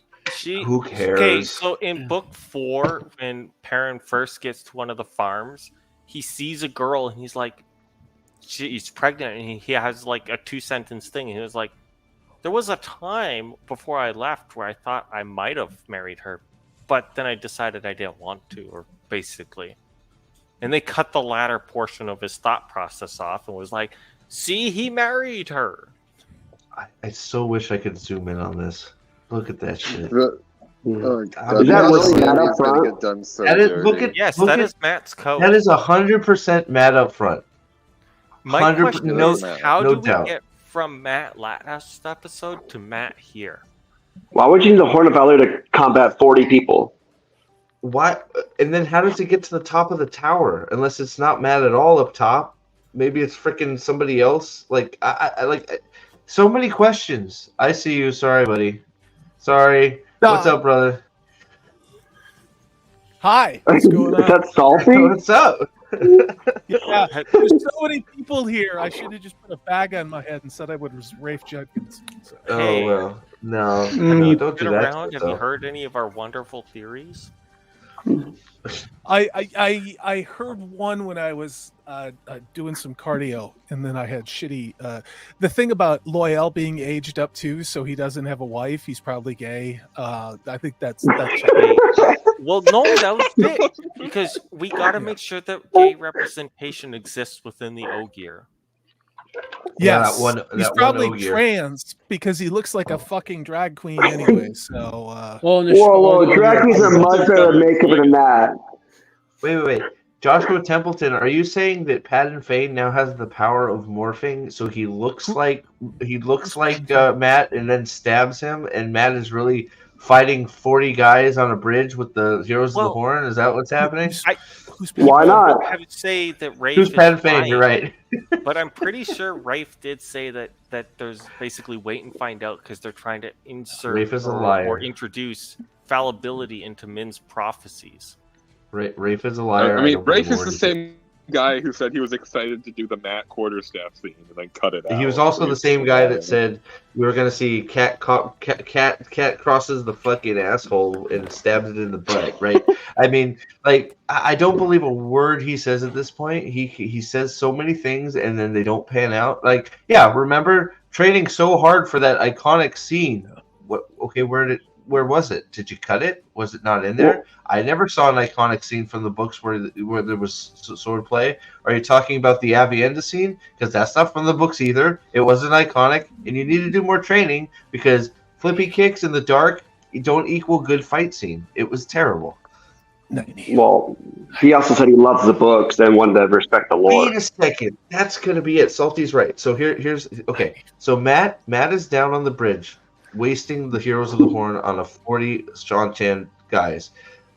Patton Fane has been put in a mask of mirrors by Lanfear and turned into Matt. So Rand trusts him. So Patton Fane stabs him in the side and he gets his wound. That's when Nynaeve goes, no! And she makes a rocket under her feet. She launches herself to the top of the tower and then she explodes into a bunch of fire. It knocks Ishmael off the top, and then you can see her Super Saiyan. So you'll see her dragon. She'll have dragon wings behind her in the sky, like the Red Angel from that one show. It's gonna be like or from Daenerys in Game of Thrones. She's gonna have, and then she's gonna fly down and do a double-handed punch to Ishmael and knock him off, and then she's gonna look back over her shoulder and be like, at that point, her power level will be over 9,000. Yeah, there better be Dragon Balls and a wish at the very end.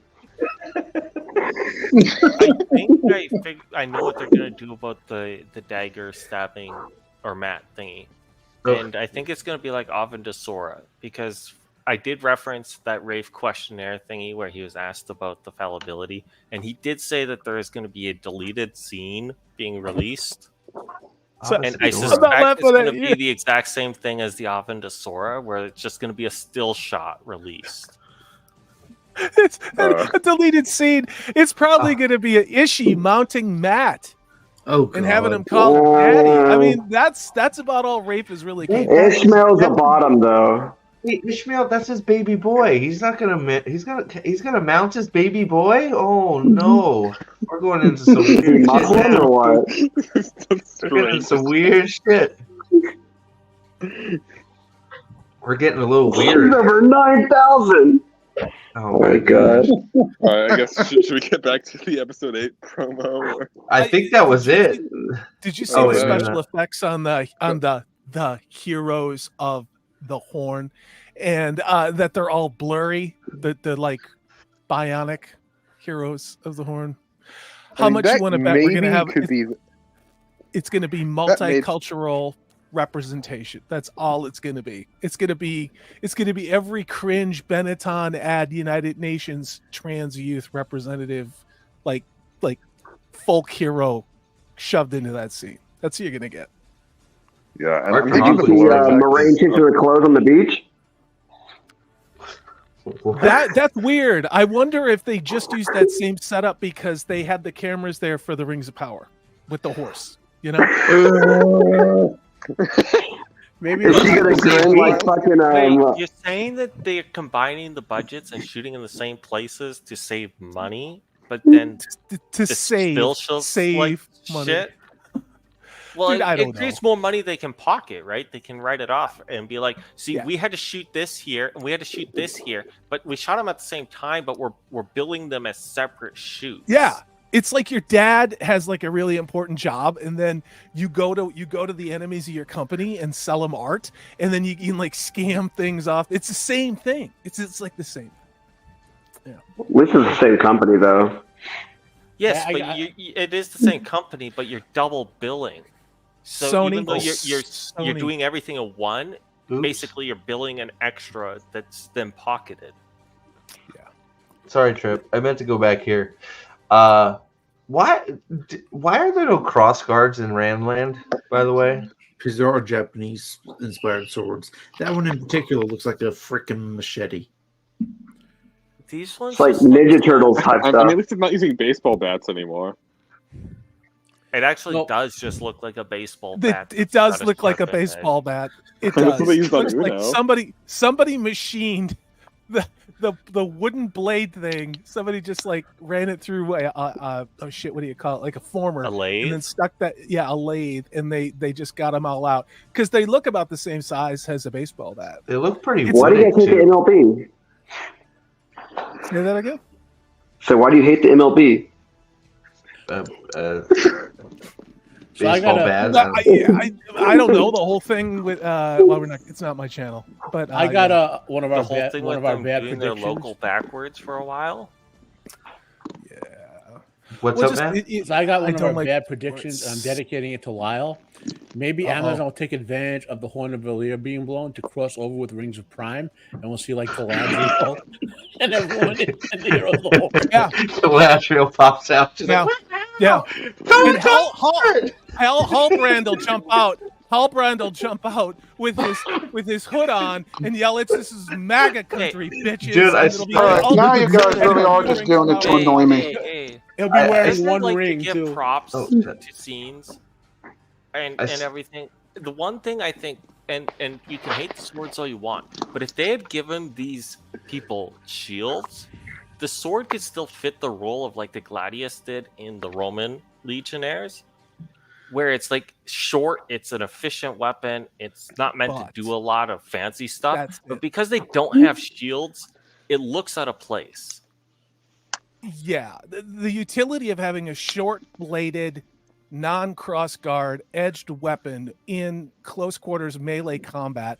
We saw how Rafe Judkins conceived of the great race of the horses into their own wall, where they then stopped and then got into the wall with door-sized holes at ground level to get shot in the chest from. You know, charge into the back of the you wall. are Yeah, wrong. I just like to try and point out little things that I think could have been done to improve the scene. You're way smarter than these people. They should have paid you. I know this. Okay, I'm just saying, like I get it. It's just in this situation, there's a reason why melee weapons, especially in Europe, were the kinds of weapons that they were. And in this type of a situation, if you had guards, why does no one have a pike? Did they not invent spears in Shanshan land? I mean, like just these are the questions That's the other I'd be thing. asking. I It's more assume important than most you of the think. guards in Shanshan would be using some form of pole arm. Everyone's Swords forgetting are the a spear is backup. very important. The Shanshan spear is very important as a symbol for Rand, considering Not for what fighting. it becomes. Yeah. It's just decoration, right? Staplebo, thanks for hanging out, buddy. As always, we'll see you around if you're not in chat right now. But thanks for hanging out. Wait, if they are doing an Amazon verse, does that mean that Reacher will show up?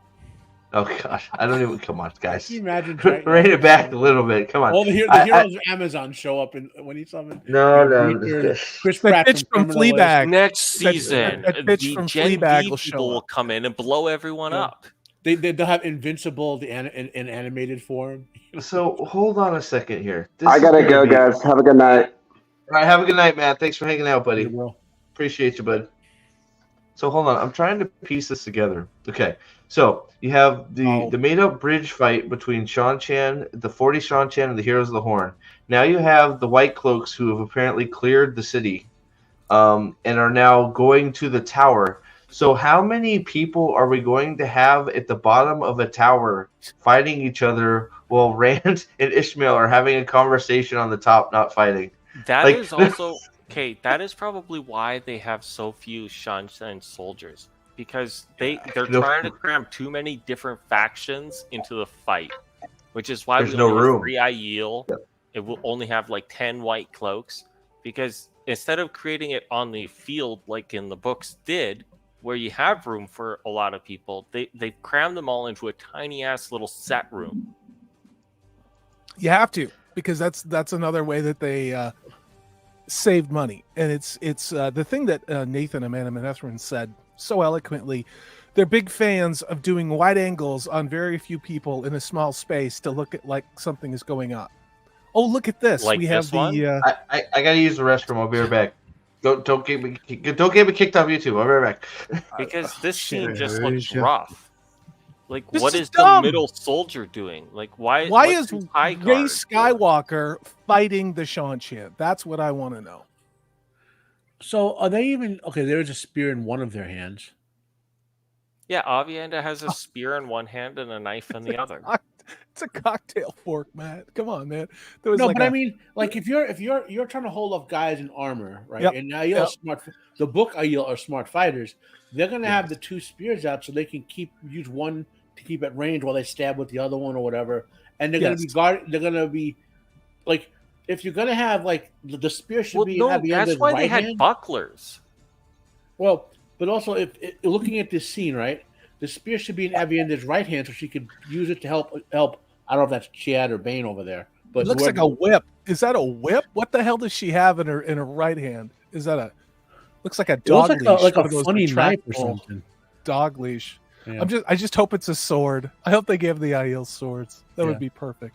The other thing though that somebody brought up about last week, and it had to do with the back scabbard thing for the spears, is the reason they wore the buckler is I always thought that there was like some quick release strap thingy, or they would hold it in their hand. It was a buckler, two spears in the same hand, and then they had their other hand for their combat.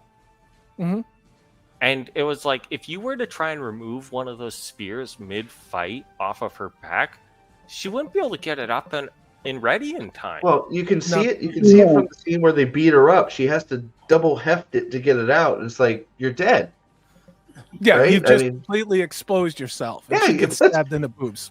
Yeah, plus you're like this, right? Like just like Salty said, your chest is out and you're like this. It's like you're completely exposed. You're asking to be flat. You're asking to be as an opening volley, would they not? Because I remember a couple scenes where the opening, like vanguard of the Aiel, would throw one of their spears, and only use the other two as in close melee. What were you saying, Lyle? No, I was going to say. No, he's pointed out just the fact that when you're trying to reach her behind your back, you're going to asking to be sliced in half, trying to do it the way the Force Julian died, or shot, or one powered. Where are all the demoni? Where are all the demoni during this? In the show, I'm guessing Egwene freed them. Or whatever. Dude, hold on a second. Hold on a fucking second here. Look at all the fucking Shan-Chan they've gone through. Mm-hmm. 1, 2, 3, 4, 5, 6, 7. So, by the way, I've mentioned this before, and I don't know if these guys are supposed to be the Death Watch Guard, but if you watch with subtitles, the Death Watch Guard is supposed to be somewhere around there. So the Death Watch Guard isn't even supposed to be here. Well, exactly. They're supposed to be with the Daughter of the Nine Moons. Exactly, but it makes it even worse what they're doing with Loial, making him Doc Covell with Death Watch Guard around.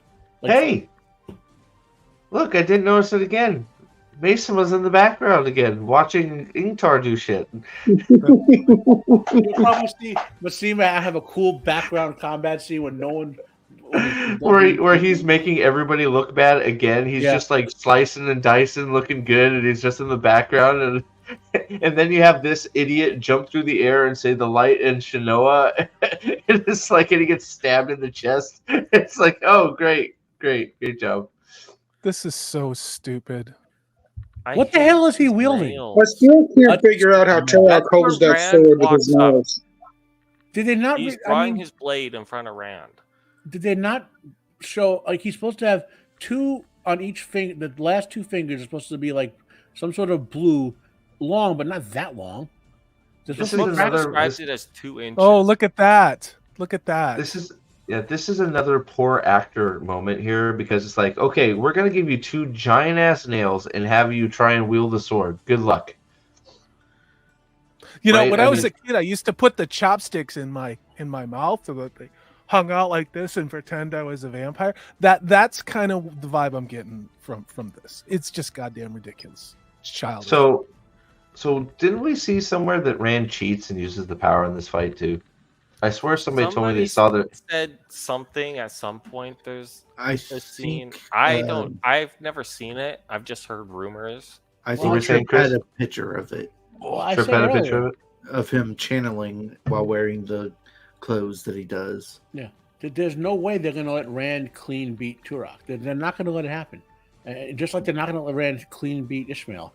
So they're going to have to. They're probably going to have Nynaeve run in because she's had all that sword training for some reason. Yeah, you know? because right. she doesn't have you're a penis. Because she doesn't have a penis. I've been saying from the beginning, Nynaeve's gonna do the big fight that's Rand's fight because she's the only one that's trained with. And they'll probably have remember Lanfear how help we were Rand against theory? Ishmael.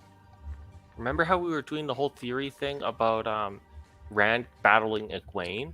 So in this scene, Egwene's gonna be the Damani on guard, right? And he's gonna channel and kill Turok, and then Renna's gonna be like, Damani, fight him!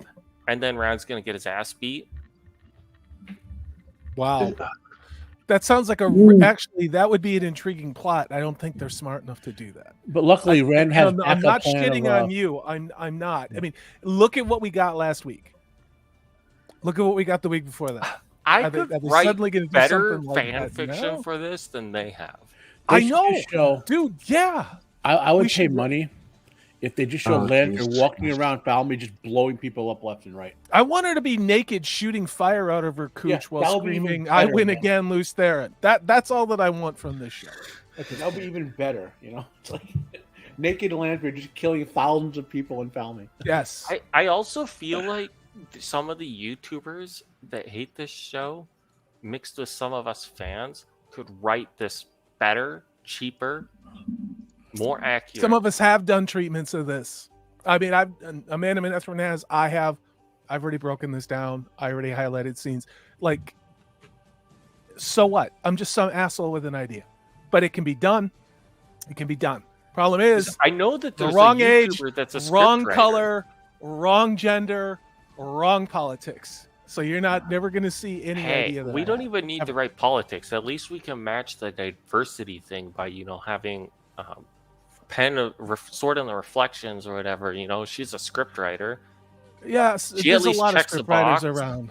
Yeah, she's an all right channel. You know what I mean? It's interesting. It's flavor of the week is cool. I'd like to see her takes on season 2. Well, she's working on it. Apparently, her review was what 4 everyone hours else has long. already done. Just gonna point that out. But yeah. Salty, if you identified as a woman and wore a wig, they'd have to take your script. No, that's okay. I'm good.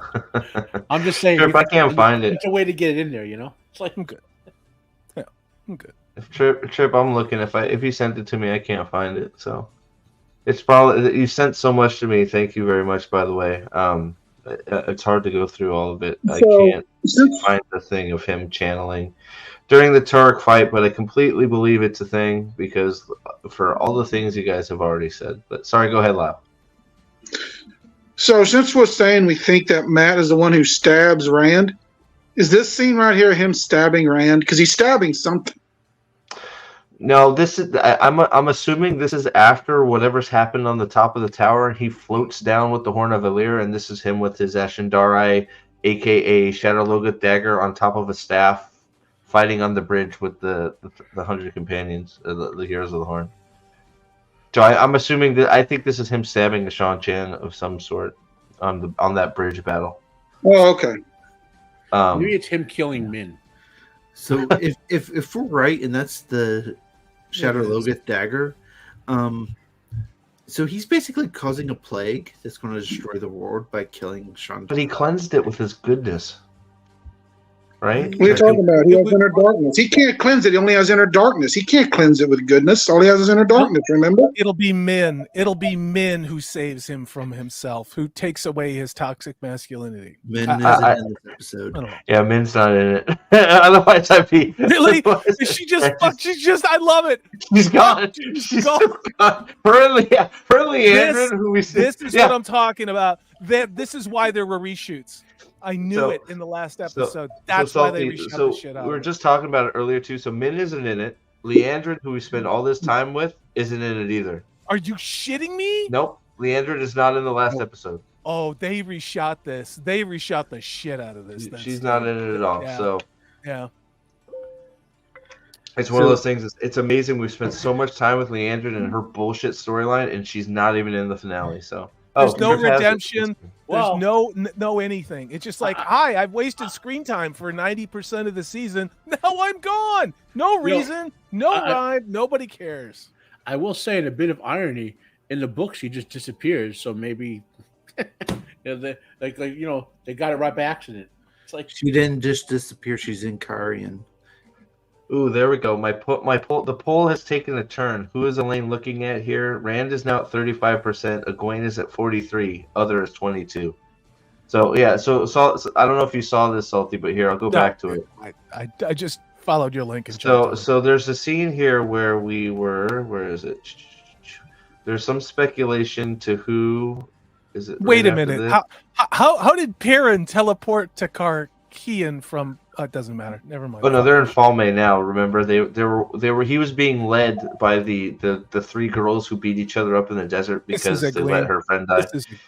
This is so right. So there's some speculation whether this is her finding and connecting with Rand, which would make why would she give a shit about Rand? Like, I think this is post Adam, Egwene. Loving embrace with Egwene because they're gonna be a thing. We'll see. I really don't know anymore, but Matt, we'll see you later. Thanks for hanging out, buddy. Stay staying, guys. Keep man. See you, man. I won't forget that shot you took of me with your for me comment about Rings of Power. All right, here it is. Have a good one, man. Here it is. Here's the big thank you, Trip, again. You're the best. Oh Jesus! You Christ. muted yourself. I did? Yeah. I am? I shouldn't be. No. Yeah. You're good. So it does exist. So there you go. So Rand is cheating. 100%. Boy. Jesus Christ. Somebody needs to pull the scene of the Matrix out with the bullets in the air. Because it kind of looks... Wait, is he shooting off a machine gun weave? That's it sure looks like it. It sure looks like it. Yeah, it sure looks like he's doing magic missile. He's doing magic missile. D4 D4+1 with a 20 amplifier. Oh boy. He rolled a 20. Thank you, Fufu. Appreciate it. Does he have a wisdom modifier? Sure. Oh my god. He's got a useless tool bag houseplant modifier. That's kind of. So for the light and Shadawa, now we have. I can't wait for Turok to stab somebody with. Oh wait, no, he's gonna be dead by the power. I forgot. Oh god, that's Reyna. That's Reyna on the floor. I believe that is Rand's sword. That's Rand's sword. Reyna. This is Reyna. I don't think so. I think. Oh wait, no, she has the blue tattoos on the face. Never mind. It's probably the leader of the. I think that's the black woman one. I think that's the Suldam that was in charge of the blue Aja chick. That's okay. Prophet, how is Rand cheating? Leandrin already told us that channelers don't need no swords. Oh, you're right. Fuck honor. We'll just throw a bunch of bullets at Turok, one of the best swordsmen on the planet, and I can't wait for this shit to be over. The private. That's all. Look again. All that is doing is once again depriving us viewers of a very, very what could be a very, very cool, intense sword fighting scene. Yes. But they don't have the skill to do it. They didn't send Joshua. I'm sorry. They didn't send Joshua to sword train. They didn't send Turok's actor to sword train. They didn't officiate over any of this stuff. They didn't send Land to sword train. You can tell by the way he swipes his sword around. This is nobody got any sword train. This is an ensemble piece that was written at the pacing and character showing of a courtroom drama sitcom. It's like the people behind this didn't. I mean, the people behind this didn't want anything to make the Rings of. And I'm sorry, I'm gonna fucking say what I'm gonna say. Okay, they needed to make this show somehow look worse than the Rings of Power was, and I'm starting to believe that they didn't want two fantasy shows, and if this one was better, don't ask me how. That is Matt's than the Rings of code. Power ones. Then there would have been hell to pay. So that's why I think they just basically followed the NCSI CW model for this goddamn show. That's why. I don't know. Like this whole thing is a mess. Who are you? He's looking at Ishmael. I don't know why he'd be saying "Who are you" to Ishmael. Maybe he's saying it to Matt. I don't know. Or maybe this is not Matt. Remember, and this is a mask of mirrors. He's looking up at what I said was potentially Elaine, and her sun's shining on her face, and she's looking down. I don't think so. But that is Matt holding. Then how does she get up to the top of the tower? How does anybody get anywhere? They use the postal system in the show, and they can get wherever they want.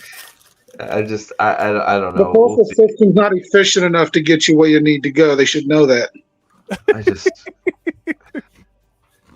I don't. It's shocking. It's shocking. Every episode, we think we know how bad it's going to be, and I think this finale. Is going to be off the chain, meth addict, chainsaw through the fucking skull bad. I think it's going to, we'll see if they keep the frenetic pacing of the editing and the discordancy up from episode 7. Something tells me it will be just as bad. And, because they have to keep the action going because they don't have a story. And I think that's what we're going to get in episode 8. They're trying to do the idea of if the action's good enough, people will ignore bad story. The problem is the action isn't good enough. You're right about that. It's terrible. Yep. It's horrible. I mean, how do it's in the dark so much you can't see what's going on. How do they think it's going to be good? Like we've had one fight scene in a well-lit area, and it was just garbage. The last episode is 66. Well, you had Nynaeve spinning around taking on the 2 gay warders in the training yard. That was lit pretty well. Gee, I wonder why. It's because there's women fighting. But no, that isn't always true because we have Moraine in the dark against 4 Fates. It's because it looks stupid. She doesn't know how to fight. Chris, I can't see the hilt. It's behind his sword. But Steve, I'm on the job. I gotta go make dinner. I just wanted to pop in and support my man. Everybody, it's great to see you. We'll see you all tomorrow night whenever the fuck we do this. We'll see you definitely on Thursday. But I don't know what the hell's going on. I'll see you guys. See you later, buddy. See ya. What's up, Toby? Yeah, we're gonna wrap up here in a few minutes because I gotta get ready for work here soon. But I'm trying to see because Chris asked if we could see the hilt here, and I don't think we get a good. I'm trying to see if the actual the crossguard part is the same. Why is he holding his sword in a reverse grip with the safe side facing Ishmael? How else is he going to get the hair marks on his hand in the right direction? He's got to hold it backwards. That is such stupid dialogue. You turn them all to the dark. What? Yeah, the dialogue's all. The dialogue is a mess. It's all a mess. It's all a mess.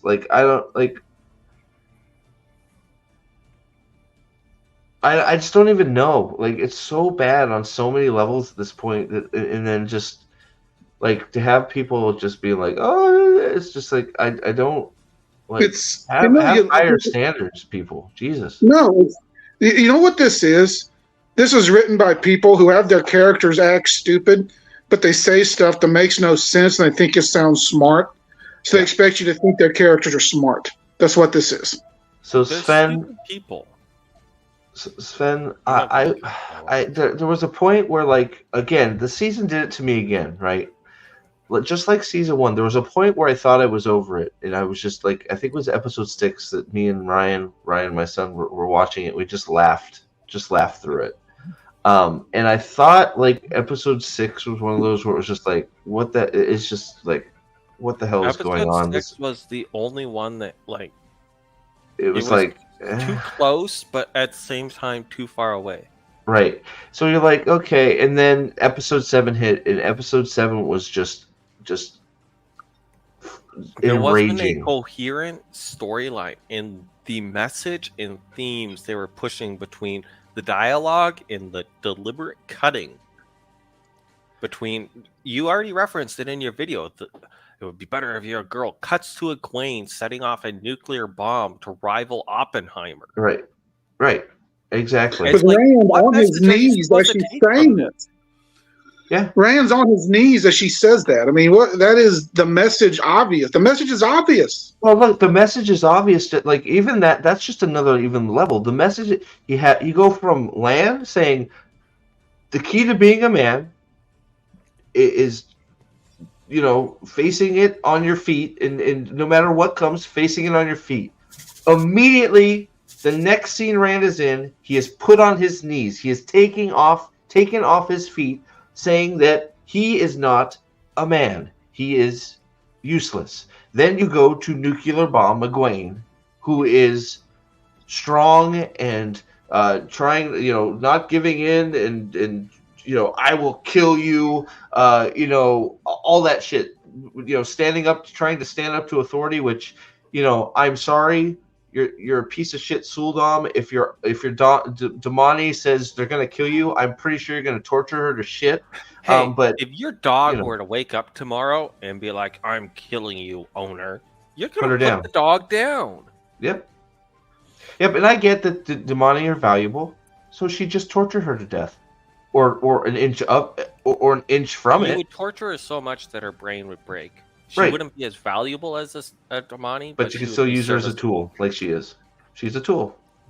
She is now a tool and a weapon. But that's also that's also the problem with what episode. Yeah, Chris, I can't find a good angle on that hilt, so I can't tell, buddy. We'll guys, see. I gotta head out. All right, wow. Thanks for hanging out, buddy. Go to. But hey, I have to say this before I go. Yeah, man. Before I go. Over under on how many rants you're going to get out of episode 8 tomorrow, Steve? How many what now? How many rants you're going to get out of episode 8? Oh, fuck, man. I mean, I have a whole bunch stored up. I still got to go. Me and Nathan are probably going to do like a fight scene autopsy type thing over some of these fight scenes. So we're going to get at least 5 of those in this one because the fight scenes are going to be freaking horrible. I pretty much plan on going through each character when this is over and just stating the utter destruction they've done to most of them, if not all of them, probably all of them at this point.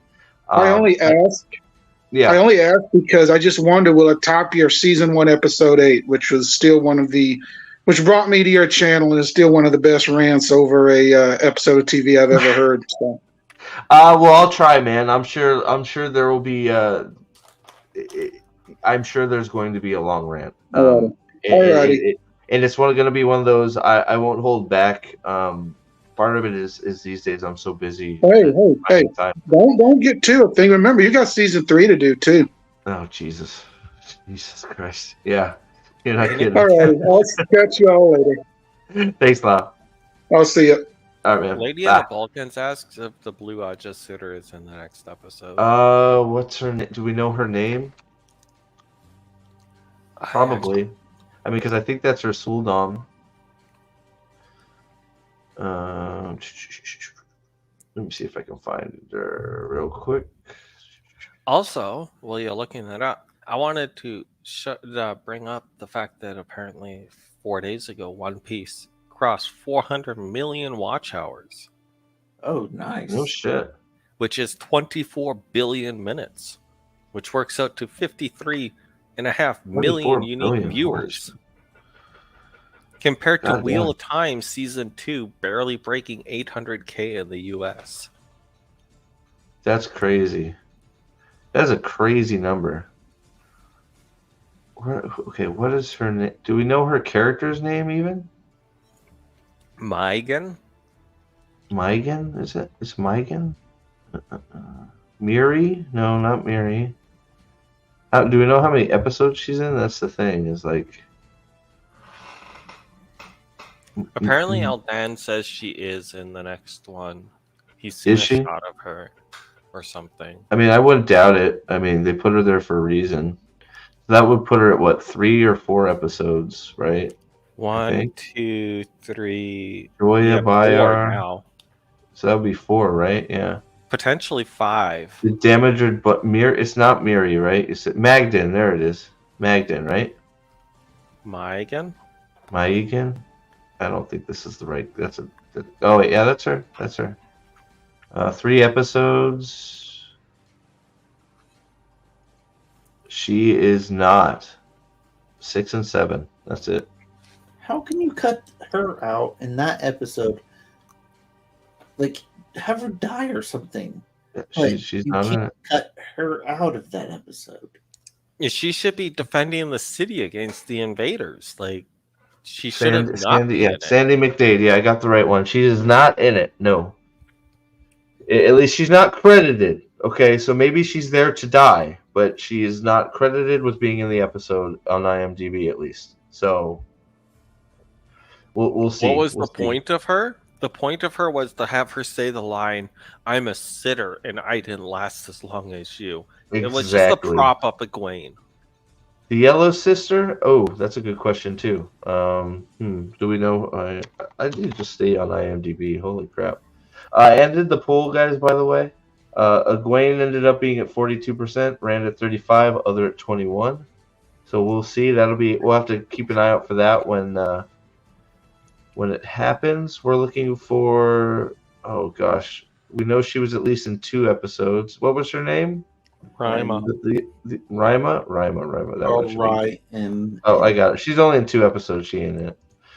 How could she not be in the episode? She's not in it. She was in Damane and Eyes Without Pity. She's done. So again, what was the point of her? No point. So we spent time not focusing on the main characters to build up Rima, this other Aes Sedai, and Leandrid, and then they're not in the final episode. Yep. Why have them? Why not kill them? Why is the story focusing on characters that do nothing for the plot? Yep.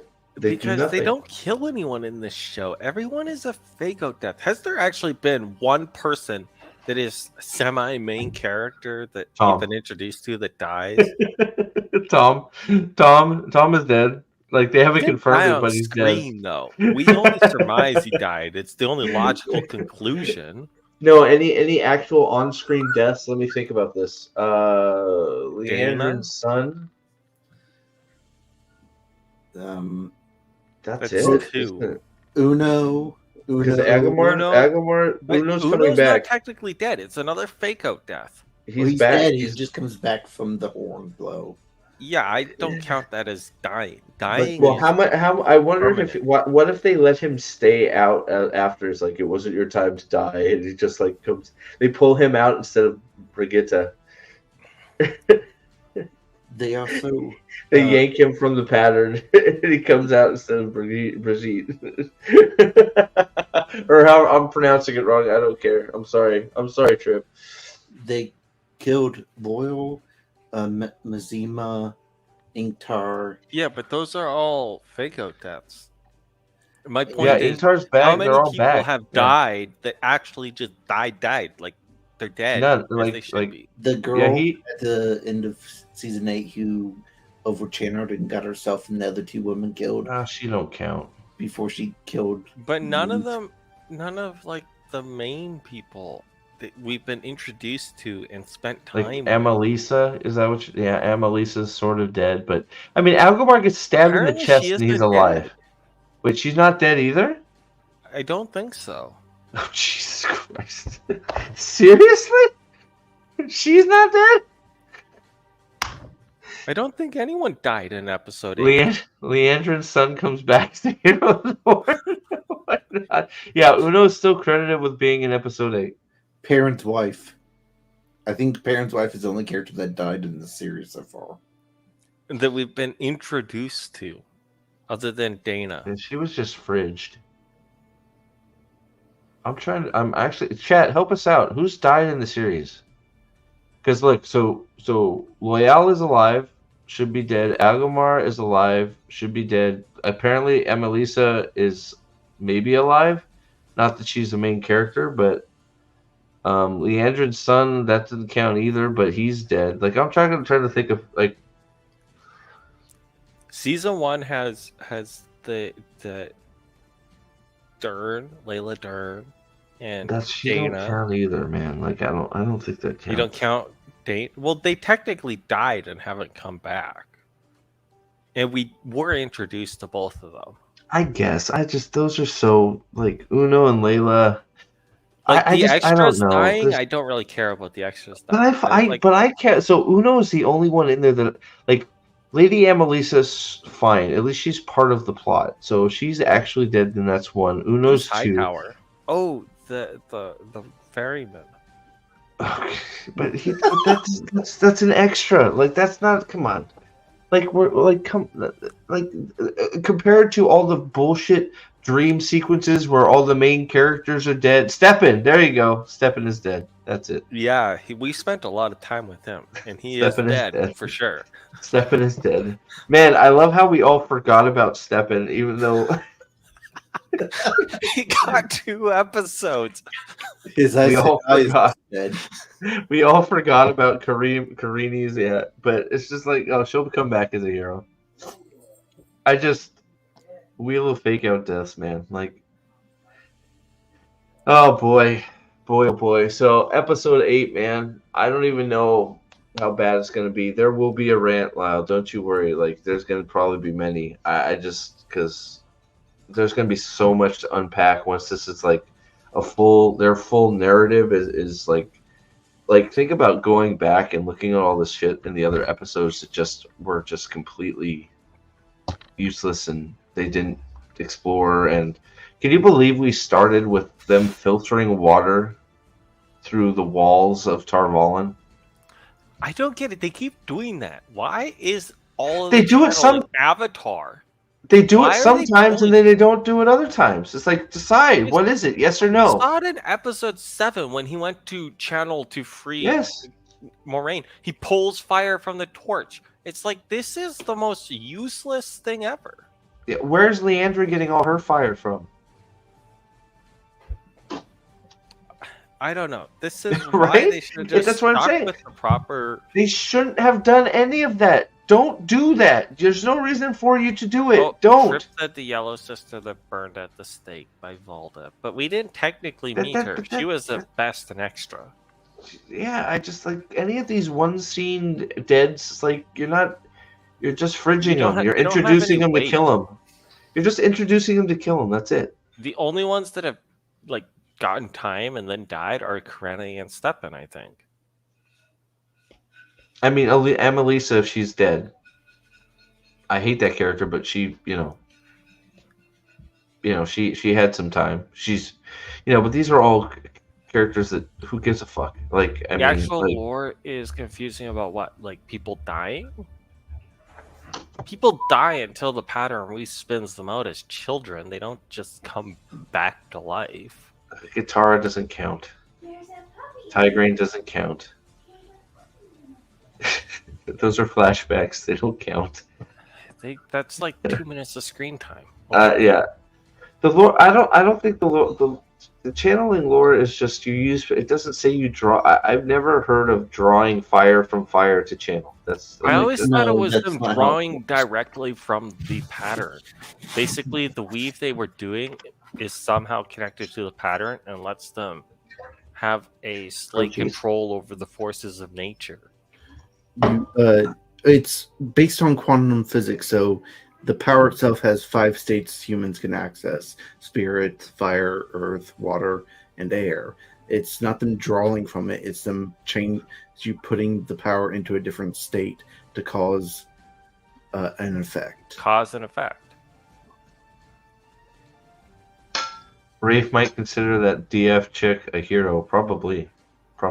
So, all right, guys, we're gonna wrap it up because I gotta go to work here in a little bit. But so tomorrow, hopefully, they release some terrible clip tomorrow. We can talk about it on the Unhype. I still plan on doing Unhype. I got to figure out what I'm going to do with Unhype going forward after the show is over. But I'd like to keep doing it. I got to figure out what exactly I want to do with it. But there's other shows. What's that? There's other shows to watch. There are, but I don't know if I can deal with pain. I'd like to. I probably need to do a Castlevania review too because I like that show so much. But what they did to season 2 is apparently Castlevania, the newest stuff, is not well liked. It's got 61% on Rotten Tomato. So I don't want to go down that rabbit hole, but that's part of why I want to make a review because Nocturne, I like the first 3. You can have your arguments whether season 2 and 3 are as good as 1. I get that, but Nocturne with Richter, the biggest problem with it is once again it's not about. Most of it isn't about Richter. All the Richter stuff, most of the Richter stuff is actually pretty good, and the last 2 episodes are definitely the best. But that's sort of because the writers figured out that a certain character actually should stop being a bitch to everybody. And start being part of the team and whatever. So I want to like it. I'm probably gonna have to watch it again, but it is not what I hoped it would be, and it is definitely not near the first one, the first series. But yeah, so I may do some of that stuff, but I'll figure that. We'll cross that bridge when we come to it. But I'll still be doing stuff. But you could always watch something that's good. Well, that's what I would love to do. Do you like Reacher or Terminal List? I do, but it's one of those. I may. Yeah, it's one of those. Like, we got to sort of look forward to what's coming out and see what some of the good stuff. That's why you should do. I think it is Reacher. It's getting a season 2 in December, so you. Yeah, it's in December. I know Reacher's coming out, and I don't know. I'll look into it. I want to talk about stuff that's good too, because just like. There's got to be something. It's just this has been sort of hard, guys. It's hard, and that's why I sort of started off with saying it would be so much easier on my brain and just everything if this show was good, and or that I just oh hey, it's great, and not being critical of it, just enjoy content. It's content, right? But I just can't do that. So. Even if we have to go back and talk about some old stuff to maybe introduce some people to stuff that they haven't seen before, that might be something good to do too. So, but you got any parting words, and before we get out of here, you guys, thank you so much. You guys are always here for these. I appreciate all your input. What you got? What you got to part with? Not a lot, other than yeah. I kind of like Gen V. Like I said, it's got some weird politics that it tries to push, but the overall story and action stuff is good enough that you can kind of push through. Yeah. And I like the first 3 episodes. Well, there you go. Maybe I'll check it out. I'll give it a view. Chris, you're always the first one in, man. Thank you so much for your support, man. What you got on the way out of here? If you want to watch something good, watch House of Dragons or One Piece instead. Oh, season 2 of that is coming out soon too. Oh yeah, that could be that'll cover for sure, 100%. So, yeah. So tomorrow on Hype, I know we're doing Lady Balefile comes in at the last minute. Pre-show. What's that? I'm sorry. Lady Balefile comes in at the last minute. Hey, she can come in whenever she wants. She is the Lady of Balefires. Hey, what's up? She doesn't like hot D. She doesn't like I thought that she would like D. It's okay. So Unhyped tomorrow, guys, at the normal time, and then on Thursday, I know we'll be doing pre and post show on White Cloaks. The return of Pipperoni. Pips should be back. So that'll be fun, and so Pips and Alex and the crew over there will be hosting, and I should be there for all of it. And man, we'll see what we're getting into for episode 8 because it's going to be a doozy. Gadfly, thanks for stopping in, man. Apparently 66 minutes, so it's going to be a long hour. Oh Jesus, yeah. Oh my gosh. So so we'll see you hopefully here tomorrow. Gadfly, thanks for showing up, buddy. I appreciate you. it's always a pleasure to talk to you as well. There's going to be lots of time. I'm going to be doing a lot of streaming afterwards because I know everybody's got stuff to say, and I want everybody to be able to have a chance to say it. And normal time. I'm sorry, Andrew. Thank you for being here, Andrew. Normal time is 8 Eastern. So Mahalaner, you too, man. Thank you for always being here. Thank you for the support. Appreciate it. To get those TLMs and what's happening in the chat. So Wednesday we usually go around 8 Eastern. So it's no reason why it should be that. I'll probably set it up tomorrow morning. So hopefully we see you all there. And I appreciate y'all being here. And until next time, let's go out on the good old Trolloc Lives Matter. We'll see you guys soon. Bye. Bye. All hail Lord Dragon. This stream is brought to you by... Have you ever been misunderstood? A puppy in a rage monster's body? Well, we here at Trolloc Lives Matter believe there is a human inside all of us. And they were effectively genetically engineered war tools. TLM, because even nightmare fuel needs love too.